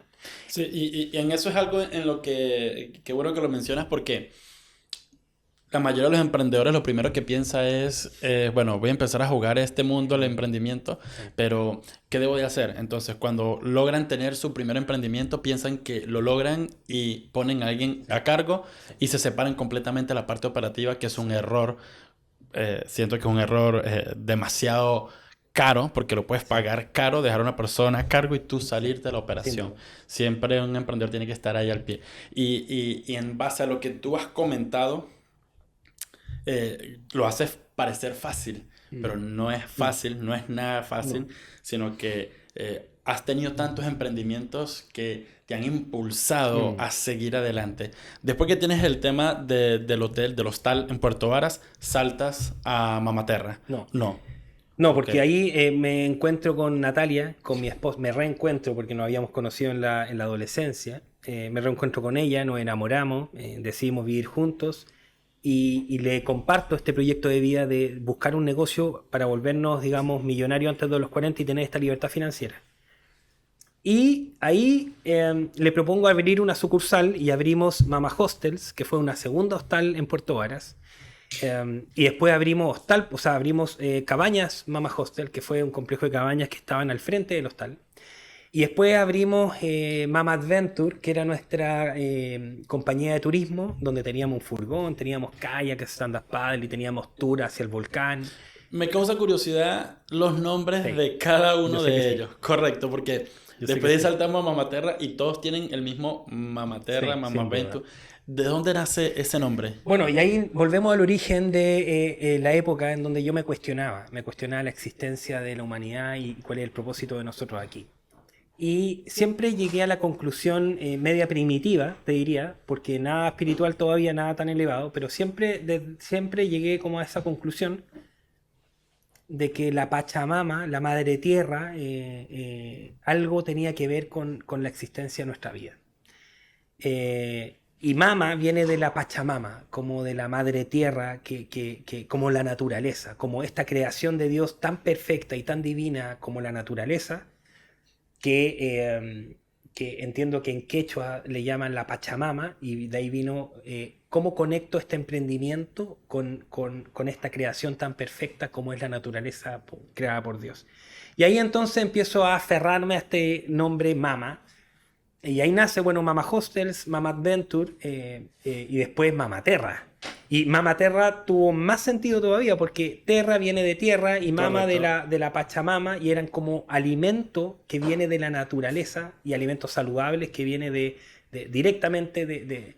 Entonces, ese fue un poco el origen del nombre. Después que tú dices todo esto, ahí sí saltaste a Mamaterra. ¿Cómo fue ese inicio? ¿Cómo te nació la idea de poder crear este negocio? Y cómo, más allá de cómo, porque siento que contigo es completamente distinto como de pronto con otros emprendedores, porque lógicamente ellos de pronto tienen un negocio y hablamos de ese negocio, pero tú has tenido una trayectoria muy larga.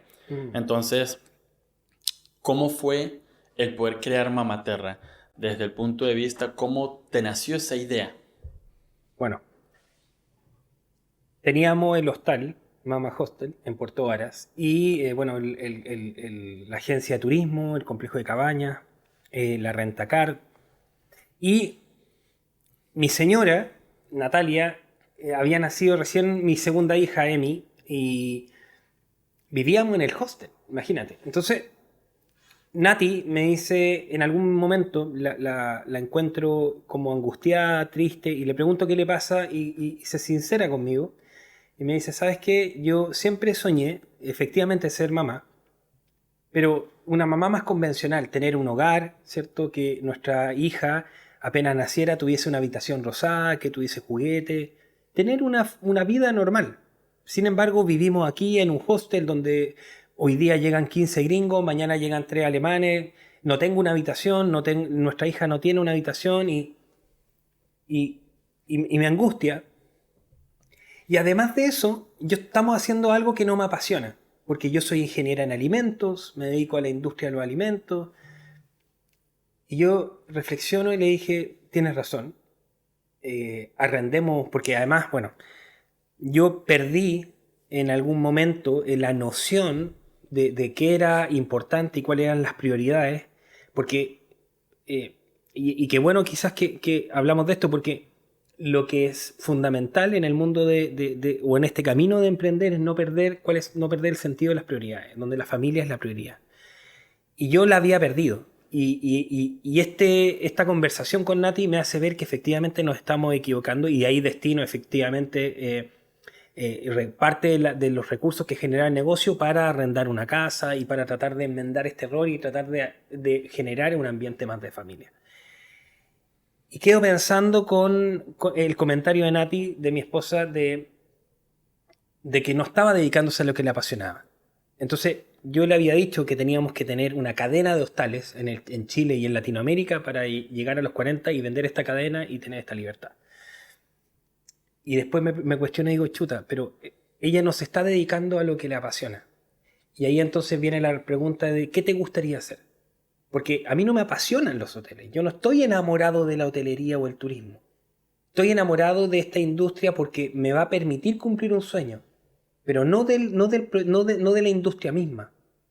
Entonces, lo que hagamos, ¿cierto? Mientras esté encaminado a este propósito, yo lo voy a amar y voy a dedicarme 100%. A mí me gustaría algo relacionado con la industria de los alimentos. Y yo, bueno, era vegano, hoy día soy vegetariano, pero en ese tiempo era vegano hace varios años. Y claro, me dejó el desafío de chuta, ¿qué hacemos? ¿Qué hago respecto del mundo de los alimentos? Que sea diferente, que sea un proyecto escalable con el cual yo pueda crecer. Y ahí digo, bueno, desarrollemos un restaurante vegano. Habían pocas propuestas veganas en ese tiempo. Y fue bien especial cómo nació la idea, Chris, porque nació en un sueño. Yo estaba durmiendo, estaba soñando. Era enero del 2017 y yo pensaba en un restaurante vegano y en Santiago hay un restaurante muy icónico que se llama Quinoa y yo imaginaba un restaurante como Quinoa pero en el sur de Chile, vegano, con propuestas de alta cocina y todo. Hasta que en ese sueño me imagino en un patio de comidas, en un food court como los patios de los malls donde veo a McDonald's, que es como el icono de la comida chatarra. Ajá. Y me doy vuelta y veo un negocio de comida rápida, pero saludable. O comida rápida vegana, más bien. Y despierto el sueño y despierto a Nati y le digo, mi amor, tengo la idea. Y me dice, ya, conversémosla después. No. Y no pude dormir esa noche, y no pude dormir.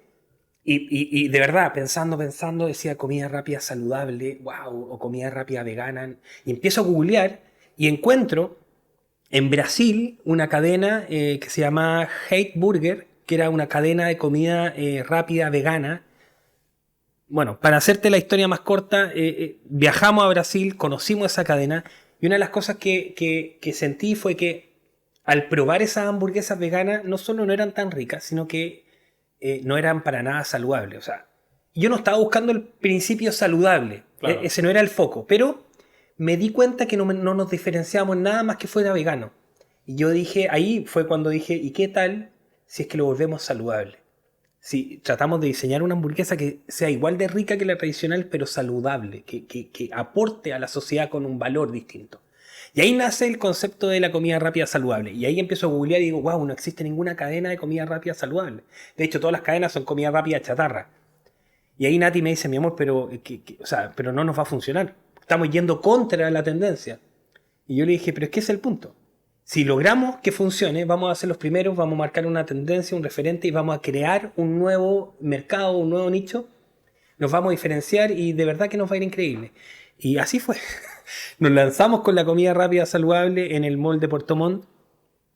Nos fue increíble y al cabo de un par de meses abrimos en Santiago, en Peñalolén, después abrimos en Puerto Vara, después abrimos en Las Condes, después abrimos en Providencia.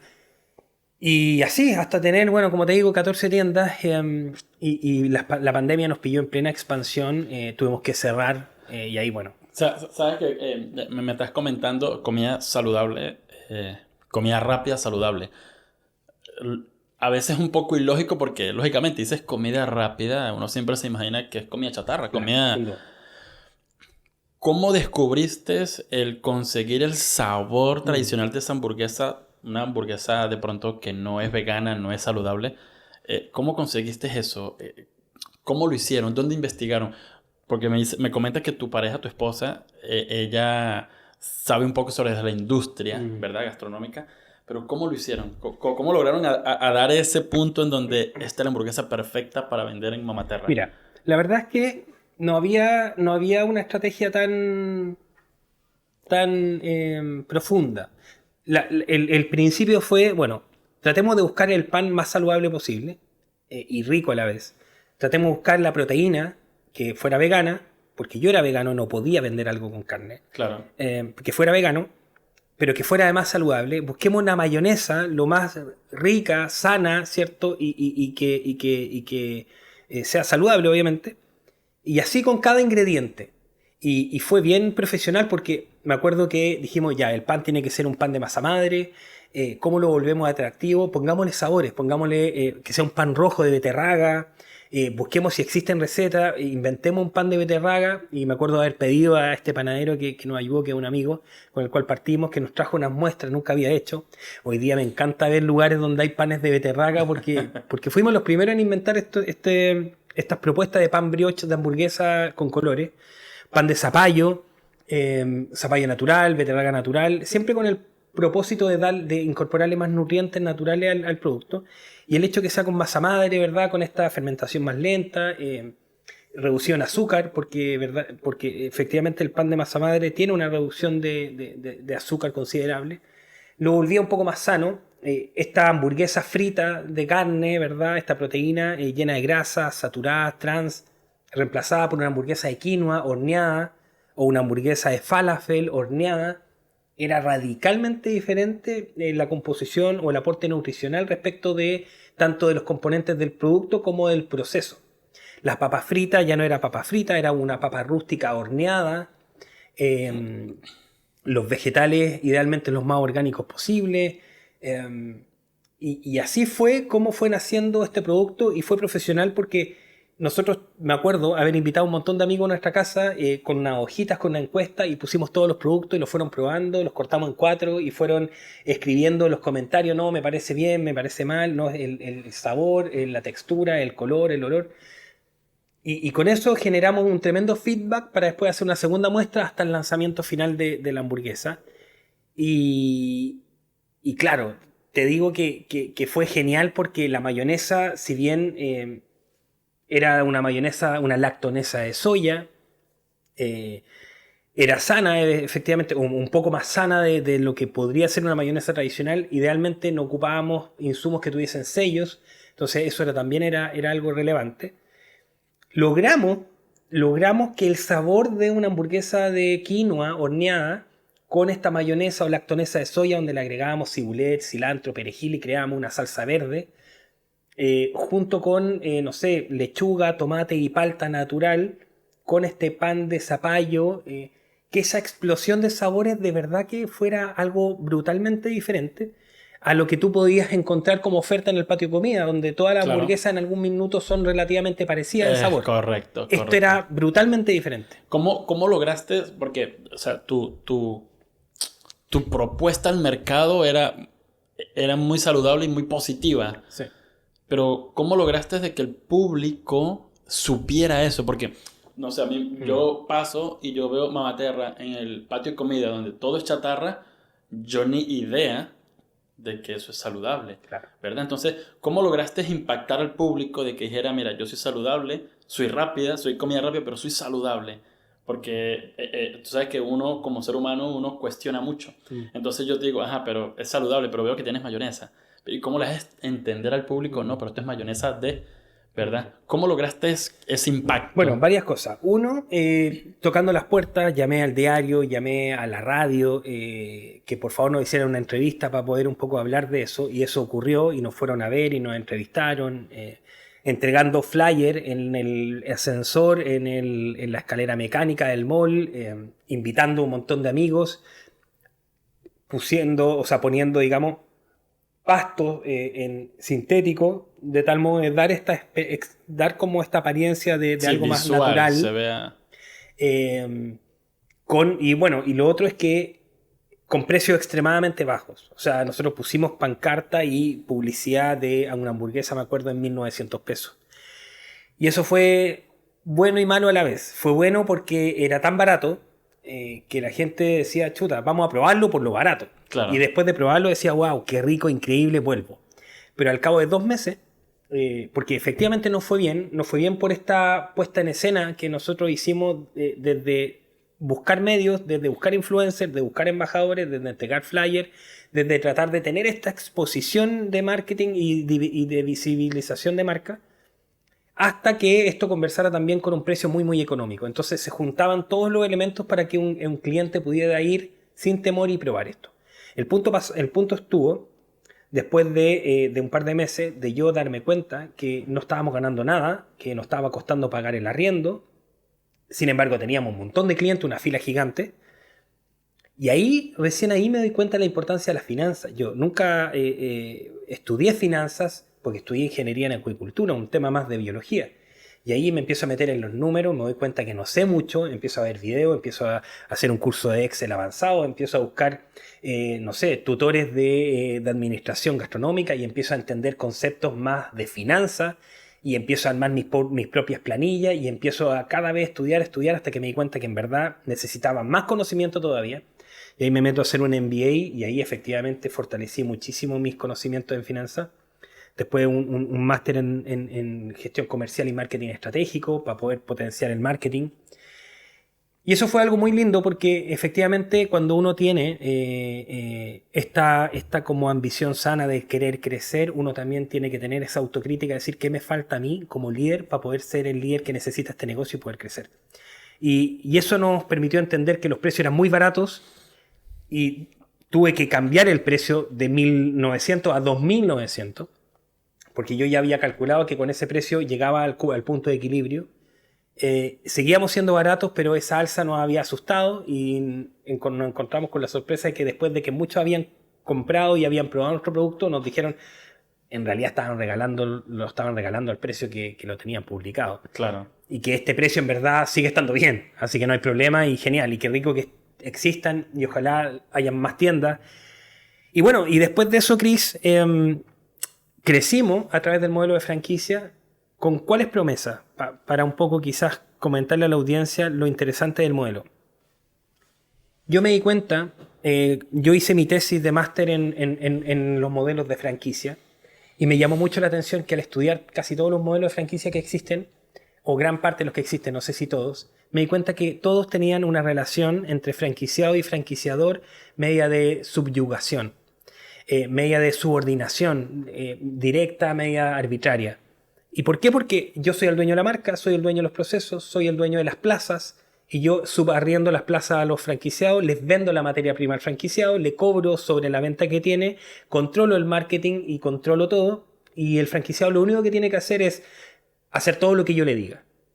El punto está, y todo lo que yo le diga debiese en alguna medida garantizar el éxito, porque Claro. ese es el punto, ese es el modelo de la franquicia.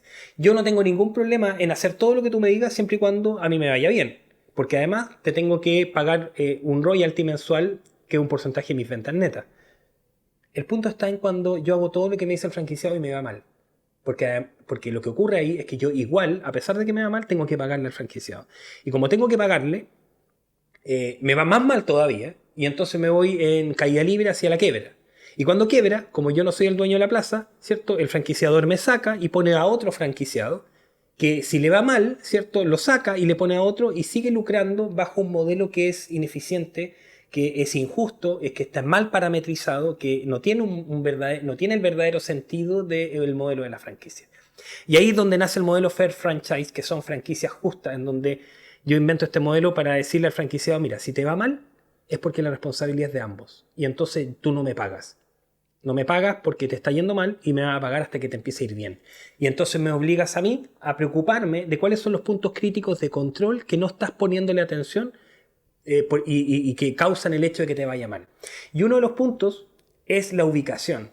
Y el franquiciado entonces Y el franquiciador entonces, bajo el modelo de Fair Franchise, le pone mucha atención a dónde se va a ubicar tu franquicia, porque lamentablemente yo conozco de muchos franquiciadores que lo único que le interesan es que el franquiciado les pague el franchise fee, da lo mismo donde se ubiquen, y si quiebran viene otro, y si fracasa me da lo mismo, porque en verdad yo no invertí nada más que poner mi marca. Y entonces con este nuevo modelo sí me preocupa dónde ponga, porque si al tipo no le va bien, a mí no me va bien. Y me hace un poco corresponsable de su éxito. Claro, le das mayor seguridad de que sí o sí va a tener una ayuda al cual va a recibir lo prometido. Y lo otro interesante, y aquí volvemos al origen del podcast, donde hablábamos de la importancia de la gestión financiera. Y ahí nos dimos cuenta que yo necesito que el franquiciado esté metido en la operación. Que si bien conozca sus números, pero esté metido en la operación. Y ahí nosotros creamos un modelo de este departamento de finanzas para los franquiciados, donde en alguna medida llevábamos las finanzas a grandes rasgos de cada unidad de negocio y podíamos darnos cuenta de dónde tenía quizás una desviación de presupuesto, sobre todo en el food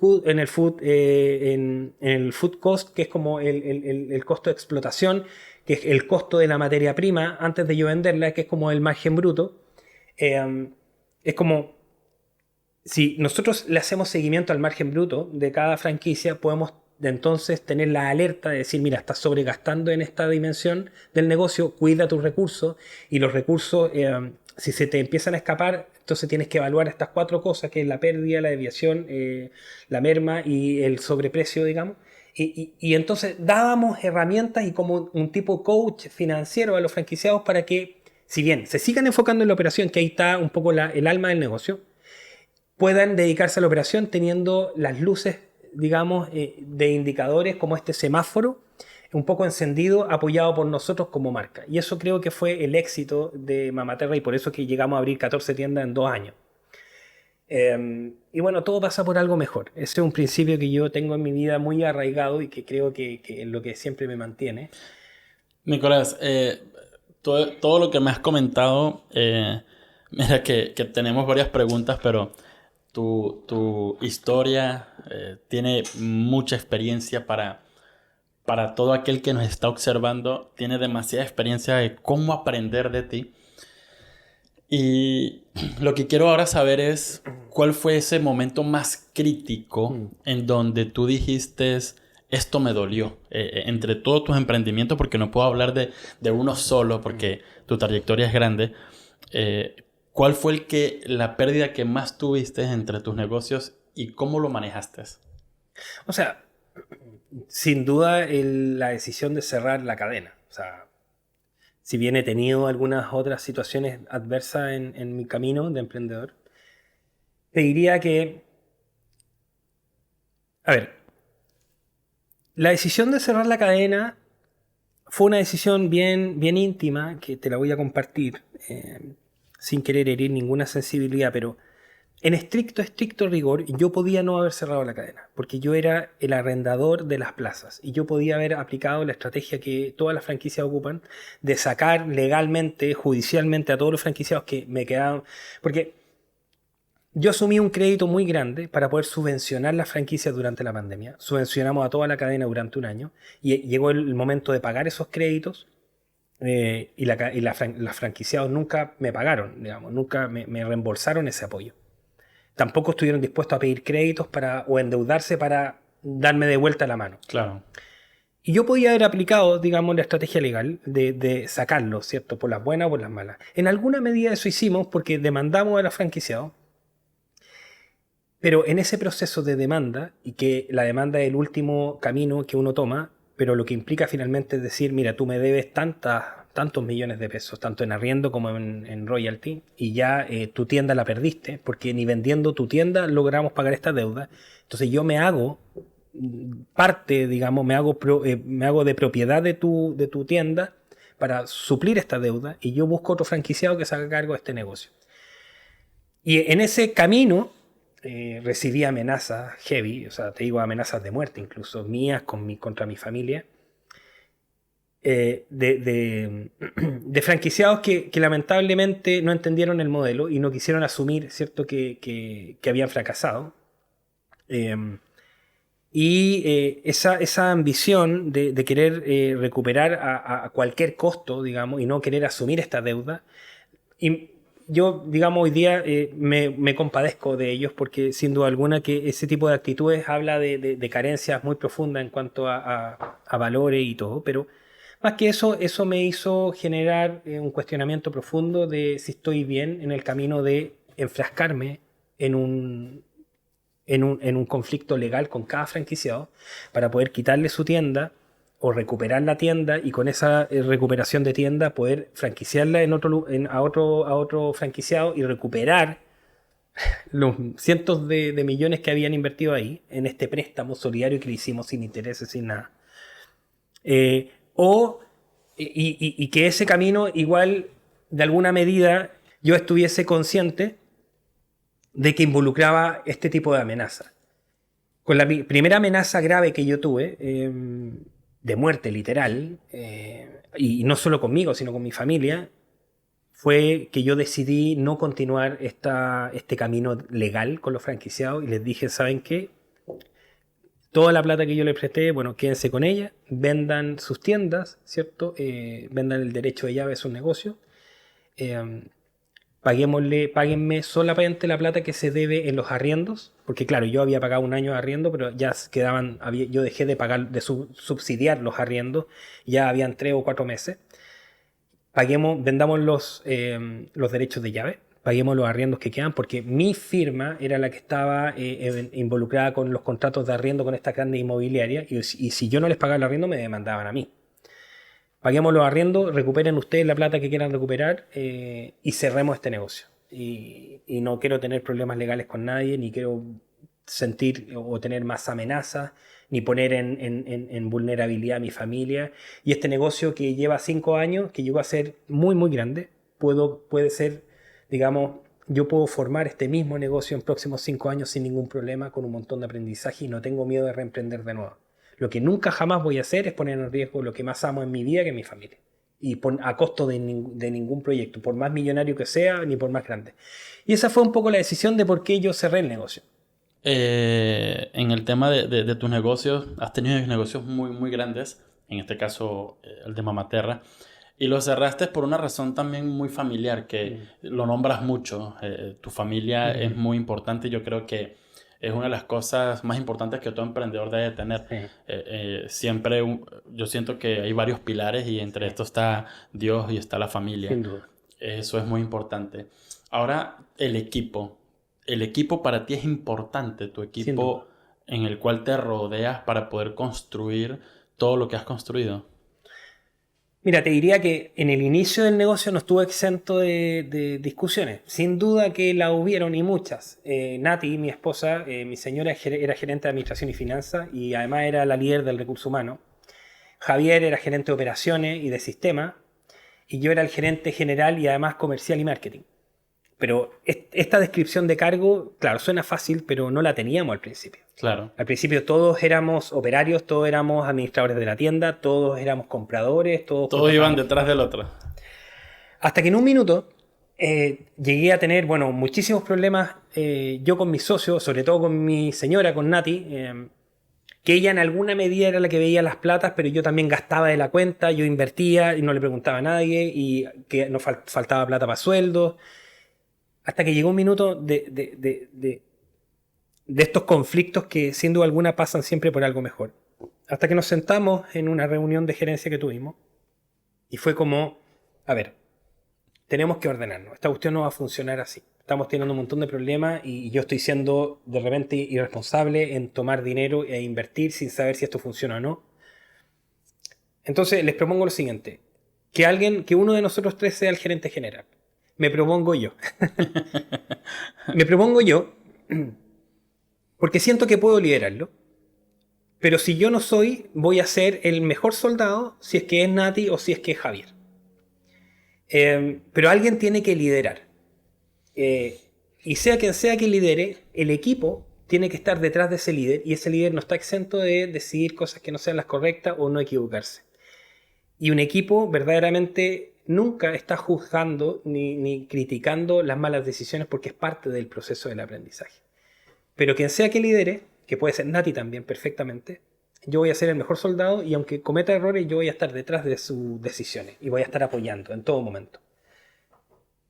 Bueno, cuento corto, decidimos obviamente que lo mejor era distribuir los cargos y ahí fue donde nace esta digamos, jerarquía de Javier como gerente de operaciones, que era donde mejor se desempeñaba, Nati, que era donde mejor se desempeñaba en cuanto a la administración financiera y recursos humanos, y yo en el área de comercial y marketing. Y ahí, bueno, parte, y ahí, créeme que ahí hubo, y para los que nos están escuchando, ahí hubo un antes y un después en la compañía, sin duda. Porque entonces yo nunca me involucré ni superpuse, digamos, mi opinión sobre otro departamento que no era mío. Sin duda que opinaba y trataba de ayudar, pero siempre había un líder que era el que tomaba la última decisión y uno estaba detrás, tanto en lo operacional como en lo administrativo. Claro, mira lo importante que tú mencionas, que todos fueron responsables de las decisiones que tomaban, porque suele suceder de que tienes un equipo, y siento que sucede mucho, y lo que dices tú, tomas dinero de aquí, tomas dinero de allá, pero Claro. a veces no se hacen responsables y se genera un conflicto mayor. Claro. Pero el tener la madurez realmente de ser un socio y decir, mira, yo soy responsable de esto, pero la idea es mejorarlo. Siento que eso es el mejor camino que uno puede tomar. Sí. Y ahí es donde hablábamos anteriormente de las sociedades. Tiene que haber una relación muy, muy buena, no es solamente bajo un contrato, sino es relación real y comunicación. Y Chris, mira, yo reflexiono hoy día y digo, hicimos algo muy, muy difícil. Y es que Nati era mi señora. Javier era uno de mis mejores amigos, o es uno de mis mejores amigos. Y cuando yo asumo la gerencia general del negocio, y por ende las directrices y decisiones más globales del negocio, y dónde vamos a crecer, dónde vamos a abrir, vamos a arriesgarnos en esto, la clave estuvo en que Nati debía, en un contexto laboral, dejar de mirarme como su marido y mirarme como un jefe. Y entender, y que no fue fácil, digamos, que si había una diferencia laboral, no era una diferencia familiar. Y Javier lo mismo. O sea, en un contexto de amigos, ¿cierto? Yo era su mejor amigo o él mi mejor amigo y en un contexto laboral yo era su jefe. Y yo podía, en alguna medida, decirle que tenía que mejorar cierto aspecto y él tener esa valentía, esa madurez de decir sí en realidad. Porque él confiaba en que yo era quien lideraba la visión del negocio. Y eso te diría que fue clave. O sea, eso no estuvo exento de discusiones con mi esposa. Y obviamente mi señora en algún minuto mezclábamos las cosas y nos enojábamos en el trabajo y llegábamos enojados a la casa. Pero eso fue cada día menguando hasta llegar a un punto en donde era la pega, el trabajo, y después Nati siempre como que hacía alusión a que ella era la gerente de la casa y yo era el gerente del negocio. Y yo era el que me sometía en la casa y ella es la que se sometía en el negocio. Y en alguna medida algo así era. Ella era la que... Entonces ella, no sé, me decía, mi amor, mira, vamos a hacer esto, vamos a hacer esta ampliación, oye, necesito que organicemos esto en la casa. Y ella era la gerente de la casa y así lo tomaba yo y me gustaba que ella tuviese, digamos, ese liderazgo. Sin embargo, en el trabajo era diferente y esa madurez logró el éxito que tuvimos. Si no hubiésemos tenido ambos o los tres esa actitud, créeme que esto no hubiese funcionado. Sin duda alguna. Y Claro. confiar en el otro, como son las compañías. Y Sí. cuando el gerente toma una decisión, todo su equipo confía en esa decisión. Correcto, ¿Me entiendes? correcto. Y por lo menos ahorita, Nicolás, con lo que estás haciendo ahora, tienes el café, eres gerente de varias compañías, aparte de eso tienes asesorías con temas de los cursos, tienes muchas cosas. ¿Cómo tú mantienes ese equilibrio de familia-trabajo? Porque es una pregunta que mucho emprendedor al inicio se pregunta, ¿cómo lo hago? Tengo conflicto con mi pareja, con mis hijos, no tengo tiempo, pero también tengo que solucionar problemas en mi negocio, en mi emprendimiento. ¿Cómo tú, en base a tu trayectoria, cómo logras o qué fórmula usas si es que existe una? Yo te diría que yo no sería, o sería la mitad de lo que soy hoy día si no fuera por mi señora. Nati es mi compañera, es mi amante, es mi cable a tierra. Y ella hace que todo esto se vuelva fácil. Porque ella me eligió como un compañero de vida, teniendo muy presente que yo soy una persona con infinitas ideas, con una creatividad que no tiene límites y que siempre voy a estar muy, muy ocupado, tanto ayudando a gente como inventando negocios, inventando qué hacer. Y ella me apoya, y eso es lo más lindo, porque entiende que me hace muy feliz hacer muchas cosas a la vez y estar involucrado en muchos proyectos. Si no fuera por ella, yo no podría. Ella me apoya en todo ámbito, desde entender que estoy ocupado hasta ayudarme de alguna manera con los niños, con la casa. Hoy día nació hace, no sé, te diría que 17 días, mi tercer hijo, Cristóbal. Y ella me dice, mi amor, o sea, si tienes que ir al café y tienes que estar ahí, anda, yo voy a estar acá tratando de lidiar con lo que pueda y mientras no te necesite, no te voy a molestar, yo sé que estás ocupado, si tengo una urgencia, ayúdame y viene de vuelta un poco y es recíproco ese apoyo, es decir, mi amor, no me llames por una urgencia, llámame si tienes algo, yo lo postergo. Entonces, te diría que, ¿cómo es posible? Porque tengo una compañera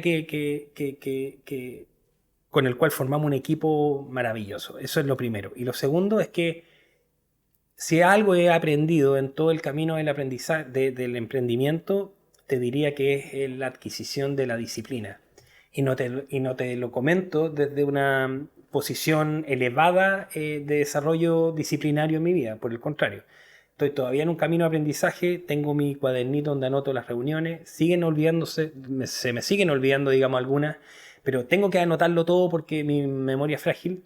Y estoy tratando de organizar mi agenda y a veces quiero ayudar a más emprendedores y no puedo. Y a veces peco, digamos, de generoso en comprometerme con algunos amigos, de decir, oye, anda a la cafetería, yo te ayudo y veamos tu modelo. Y todo gratuito, sí, esto no tiene que ver con recursos. Y a veces la cafetería está llena y no lo puedo atender y viene y le digo, pucha, discúlpame y me siento mal. Y son cosas que nos ocurren y es parte de todavía ese camino de aprendizaje, de madurez. Todavía te reconozco que no tengo una agenda como ordenada como a mí me gustaría, donde todo fluyera y todo se pudiese dar. Y siempre hay imponderables, sobre No, todo en el mundo. y qué bueno que lo comentas porque siempre te lo voy a mencionar, siento cierta admiración por ti, porque lógicamente bajo toda tu trayectoria, bajo toda tu experiencia, bajo todos los emprendimientos que has tenido, y muchos emprendedores hoy en día se preguntan es de que, ¿cómo lo hace? Claro. ¿Cómo lo hace? Pero tú mismo nos estás comentando, aún así con toda esta experiencia, somos humanos y hay muchas cosas que siempre vamos a seguir aprendiendo. El tener una agenda totalmente controlada en muchas ocasiones va a ser difícil porque hay muchas cosas que van y vienen o son imprevistos. Y por eso que es bueno que lo comentes porque bajo tu trayectoria, el tú estar en esa posición, a ellos, aquel que nos está mirando va a decir, wow, me identifico porque no puedo y eso me da un aliento de seguir más adelante. Nicolás, bajo las redes sociales y tu negocio que tienes actualmente, ¿qué tan importantes son las redes sociales para ti?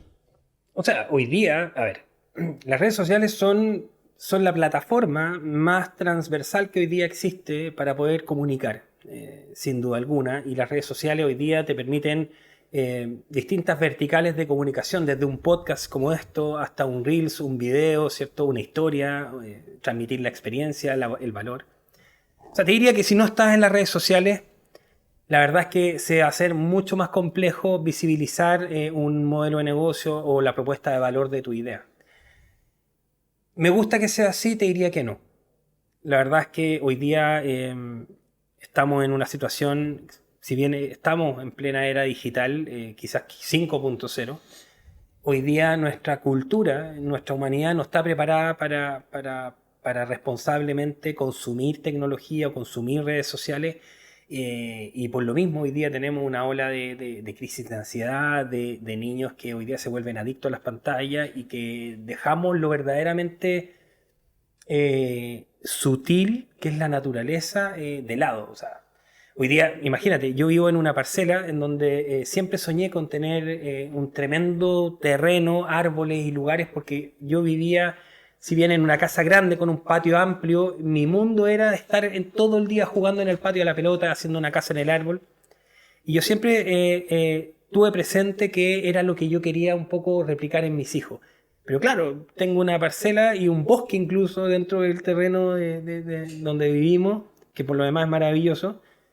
Pero mis hijos están más metidos en el computador, Martín programando, jugando, no sé, Roblox o Minecraft, y Emi está pintando en su pieza y viendo monitos en su tele, que jugando en la naturaleza. Entonces, si bien tenemos sin duda algunas restricciones con las pantallas, te diría que nuestro rol como sociedad es comunicar a través de las redes sociales, pero también un consejo a quienes nos escuchan, sobre todo si son papás, de entender que es un arma de doble filo. O sea, la comunicación. Debemos intentar volver al origen. Te diría que uno que es medio ansioso, generalmente este tipo de estímulo, como las redes sociales, donde lo tienes todo, el movimiento, la luz, el sonido, lo interesante, lo llamativo, y tenerlo tan cerca y tan disponible, te vuelve un poco adicto. Entonces, por un lado, comunicacional y marketeramente es fundamental. Pero lo único que te podría recomendar, o a quienes nos escuchan, de tener estos ayunos de redes sociales. ¿Me entiendes? Es un buen hábito de estar por lo menos una semana sin redes sociales y después seguir, pero decirle al mundo, decirle, mira, ¿sabes qué? Es muy interesante, pero las empresas comunican y conozco los modelos de valor, las propuestas de valor de muchas empresas a través de las redes sociales y le pongo me gusta y apoyo los emprendimientos. Pero por otro lado, en mi fuero más interno, decir, tengo que tener estos ayunos Claro, para despegarte un para poco de las redes descansar. sociales. Sí, pues estás dando el punto de vista a nivel de persona, de que como tienes razón, uno como padre, yo también tengo una niña, me viene una en camino. Felicidades. Entonces, gracias igual a ti que te nació hace poco tu niño. El hecho de que las redes sociales estén, como dices tú, es un arma de doble filo porque para un niño puede ser perjudicable, como también se puede aprovechar en ciertas áreas. Y a nivel del negocio, 100% va a ser nuestro único canal comunicativo más poderoso que tenemos ahora. Por esta razón, a la adicción a estar detrás de una pantalla. Pero, por ejemplo, o sea, este mismo podcast, yo de verdad, de todo corazón espero que mucha gente a través de nuestra conversación, Chris, se inspire de encontrarle propósito a su vida o motivar a salir adelante con mayor empuje en su negocio.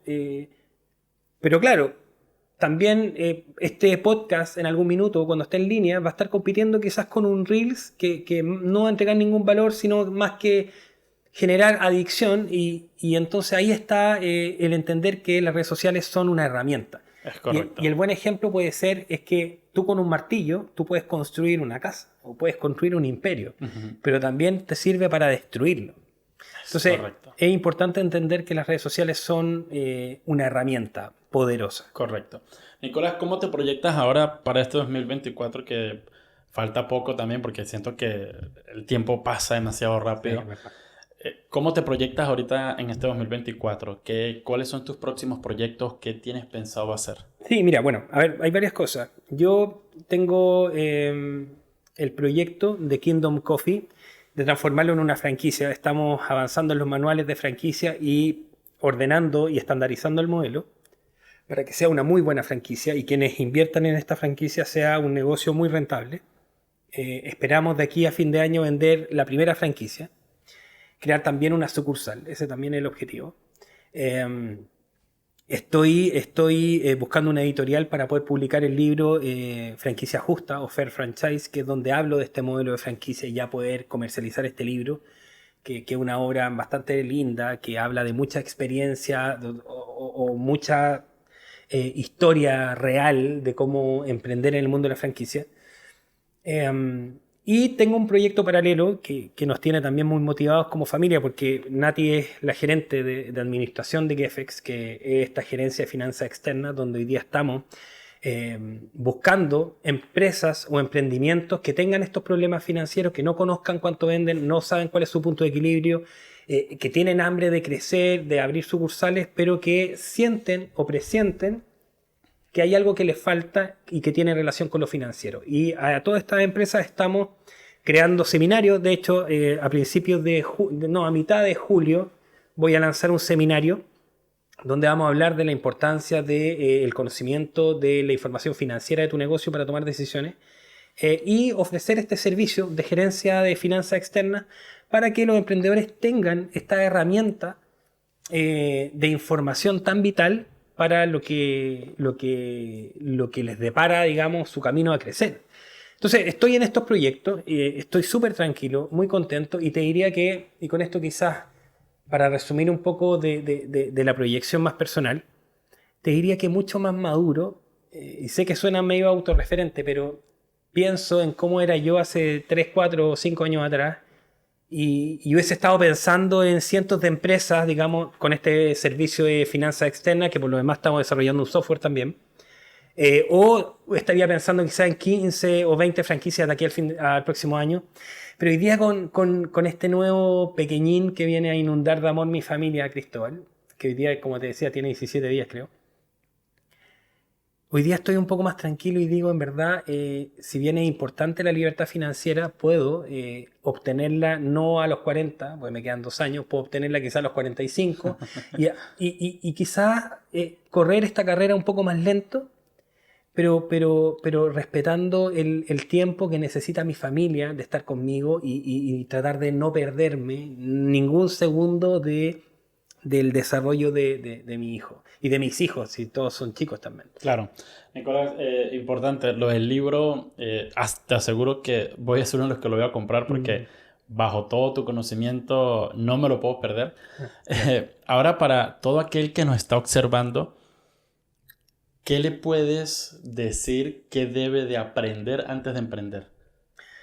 Primero, hacer un FODA de su vida y saber o identificar si realmente tiene las cualidades que requiere emprender o requiere un emprendedor que se vuelve líder tanto de su emprendimiento como del equipo y de todo lo que va a estar en torno a su negocio.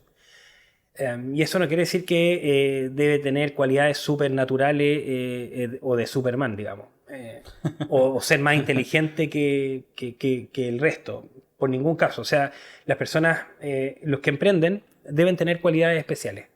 Y un gerente de una compañía también debe tener cualidades especiales. Identificar primero esas cualidades. Lo segundo es que el camino al emprendimiento no es un camino fácil, en ningún caso. O sea, yo a todas las personas que me piden algún consejo, les digo, o sea, olvídate de las vacaciones por lo menos por un año, o quizás por más, hasta no tener un equipo maduro, de confianza que pueda permitirte darte el tiempo de no ir a tu negocio y empezar a disfrutar quizás de otras cosas. Y eso no es un tiempo cercano, es un tiempo extenso porque necesitas consolidar tu modelo, crear elementos que generen el control que necesitas para empezar a desprenderte. Lo tercero es que no se gana plata en un principio. Puedes ganar mucho más dinero que trabajando dependientemente, eso sí. El punto está en que esa retribución económica no llega de inmediato. Es el resultado, digamos, o el premio, ¿cierto?, a la perseverancia, al esfuerzo, a la dedicación de mucho tiempo. Y no estamos hablando de meses, estamos hablando de años. Y lo cuarto es que todo lo que tienes que... hablemos de 5 principios. El cuarto te diría que es que todo lo que hagas cubra una necesidad en el sector donde te desenvuelvas. Y que esa necesidad la cubras con la mayor de las excelencias. Hay un dicho que tiene mi señora que yo lo repito mucho, que es que haz las cosas ordinarias de forma extraordinaria. Y si vas a cortar pelo y ser un barbero, sé el mejor barbero. Y cuando hagas las cosas ordinarias de forma extraordinaria, te va a ir increíble. Y lo quinto, como consejo, es que tu negocio no tenga como principio fundamental la obtención de dinero.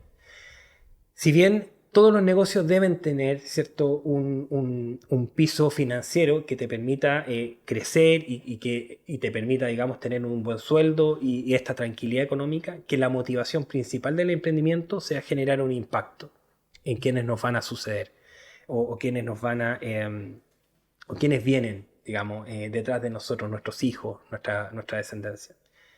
Cuando tú generas un negocio que el fin último del negocio no es la generación de riqueza, sino que la prioridad del modelo de negocio es generar un impacto en la sociedad, un impacto en los demás y solucionar un problema que va a cambiar la calidad de vida de las personas, créeme que el éxito es infinitamente más posible que cuando solo lo haces por dinero.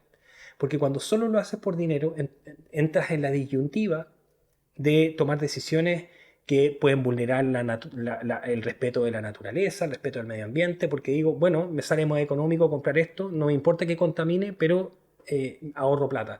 Me sale más conveniente no pagarle hora extra o pagarle lo menos posible porque así genero más utilidad. Pero todo eso va socavando las bases fundamentales de un modelo de negocio que después terminan por fracasar. Yo digo, todos los negocios que hoy día existen y que son exitosos es porque el principio fundamental, y con esto no quiero decir que la rentabilidad no sea importante, es fundamental también, pero lo más fundamental es el modelo de negocio en cuanto a qué impacto busca aportar o generar en el entorno, en la sociedad, en un país, en el mundo entero, y que eso de hacerlo con excelencia o hacer esto que podría ser ordinario, hacerlo de forma extraordinaria, va a generar la rentabilidad.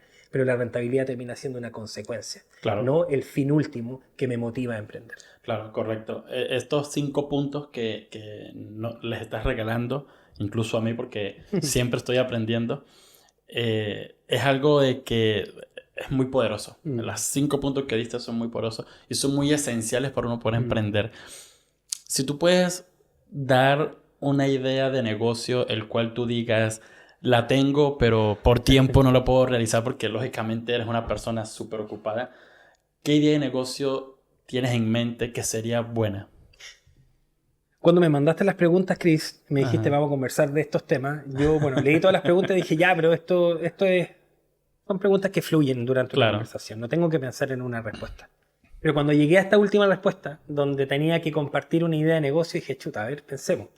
Y me acordé de una idea que se me ocurrió cuando estábamos partiendo con Mamaterra, que obviamente nunca la he puesto en marcha, porque creo que no tengo las herramientas, ni el conocimiento, ni mi valor está por ese lado, que es un poco la tecnología, pero yo me cuestionaba, cada vez que voy a comprar, en cualquier comercio, me cuestiono cuando me dan el voucher de Transbank y además me dan una boleta.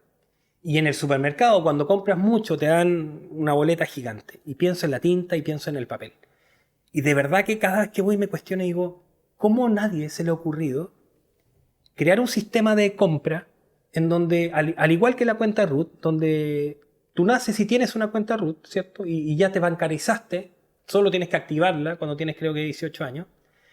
¿Cómo nos vinculamos, por ejemplo, en impuestos internos? Porque tú, después de tener 18 años, te metes con tu RUT a impuestos internos y tú tienes una historia en impuestos internos, donde pagas tú.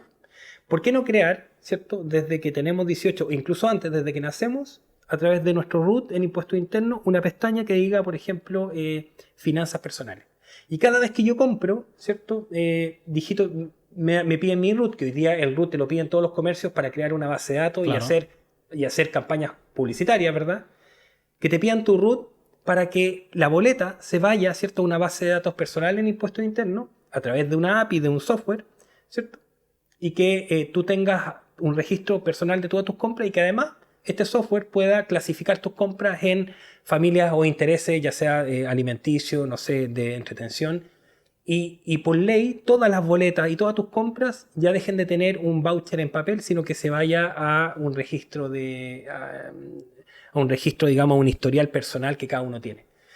Y yo digo, debiese haber una startup tecnológica hoy día que diseñe un software que pueda sincronizarse, digamos, con impuestos internos y que pueda reunir toda la información de compra de todas las personas y que además genere como este estado de resultado personal que nos ayude también como educación financiera a mejorar la administración de nuestro dinero, pero que por sobre todo evite la compra de papel, estos rollos térmicos, esta boleta que te dan, que termina siendo basura. Si todos los días, imagínate, cuando pensé en esta idea, me acuerdo de haber googleado cuánto era la contaminación que generaba, y no me acuerdo, pero eran toneladas diarias de papel que se generan y que se puede digitalizar. Así que comparto esta idea. Ojalá algún emprendedor tecnológico me esté escuchando, la haga suya y de verdad no quiero ningún crédito, solo quiero que cuando exista esa idea y se pueda ver materializada el ahorro de papel y cuánto se aportó a la naturaleza, sentirme conforme. No, y mira que la mayoría de las ideas que llamamos como unicornios, que son proyectos que realmente le podemos decir que le dan al gordo, por así decirlo, Sí. son ideas que siempre nacen desde un propósito de querer ayudar a la humanidad o de querer ayudar a la sociedad. En este caso, esta idea de negocio tanto ayuda a nivel de contaminación y ayuda a que toda aquella persona tenga un mejor control financiero personal, que eso es como lo más difícil, que hoy en día todos a veces derrochamos mucho dinero y no sabemos en qué. Entonces es una idea muy, muy poderosa y bueno, aquel que la haga, yo siento que sí o sí, como digo yo, le va a pegar el gordo. Nicolás, ya casi por último, ¿a quién te gustaría a ti ver aquí en este podcast que pueda compartir una experiencia y dar, bajo su experiencia, bajo su vida, una enseñanza buena para todo aquel que nos observa?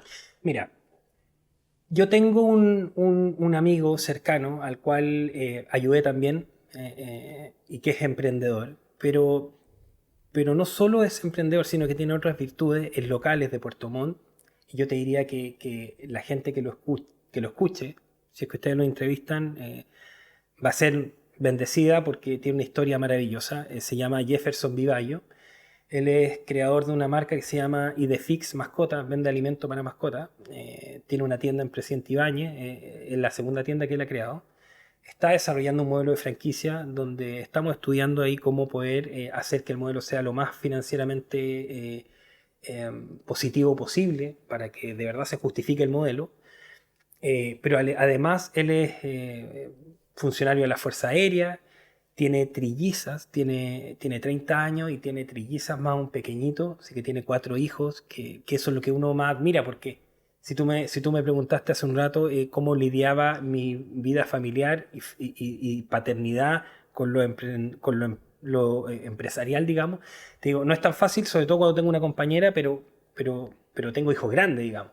Pero cuando tú tienes 4 hijos pequeñitos y lidias con tu carrera profesional como oficial de la Fuerza Aérea, pero además eres emprendedor y tienes este negocio y además tienes un rol en tu casa como papá de 4 pequeñitos, de verdad que tu vida debiese ser un caos. Sí. Y yo admiro cómo él sale adelante día a día. Y lo más lindo de todo es que tiene una humildad que le permite conectar con gente y resolver cada desafío, cada adversidad de una manera súper inteligente y te diría que su historia de vida es maravillosa. Él además fue adoptado, entonces tú podrías decir, mira, la adopción generó una herida en mi corazón que me ha permitido o ha impedido desarrollarme profesionalmente.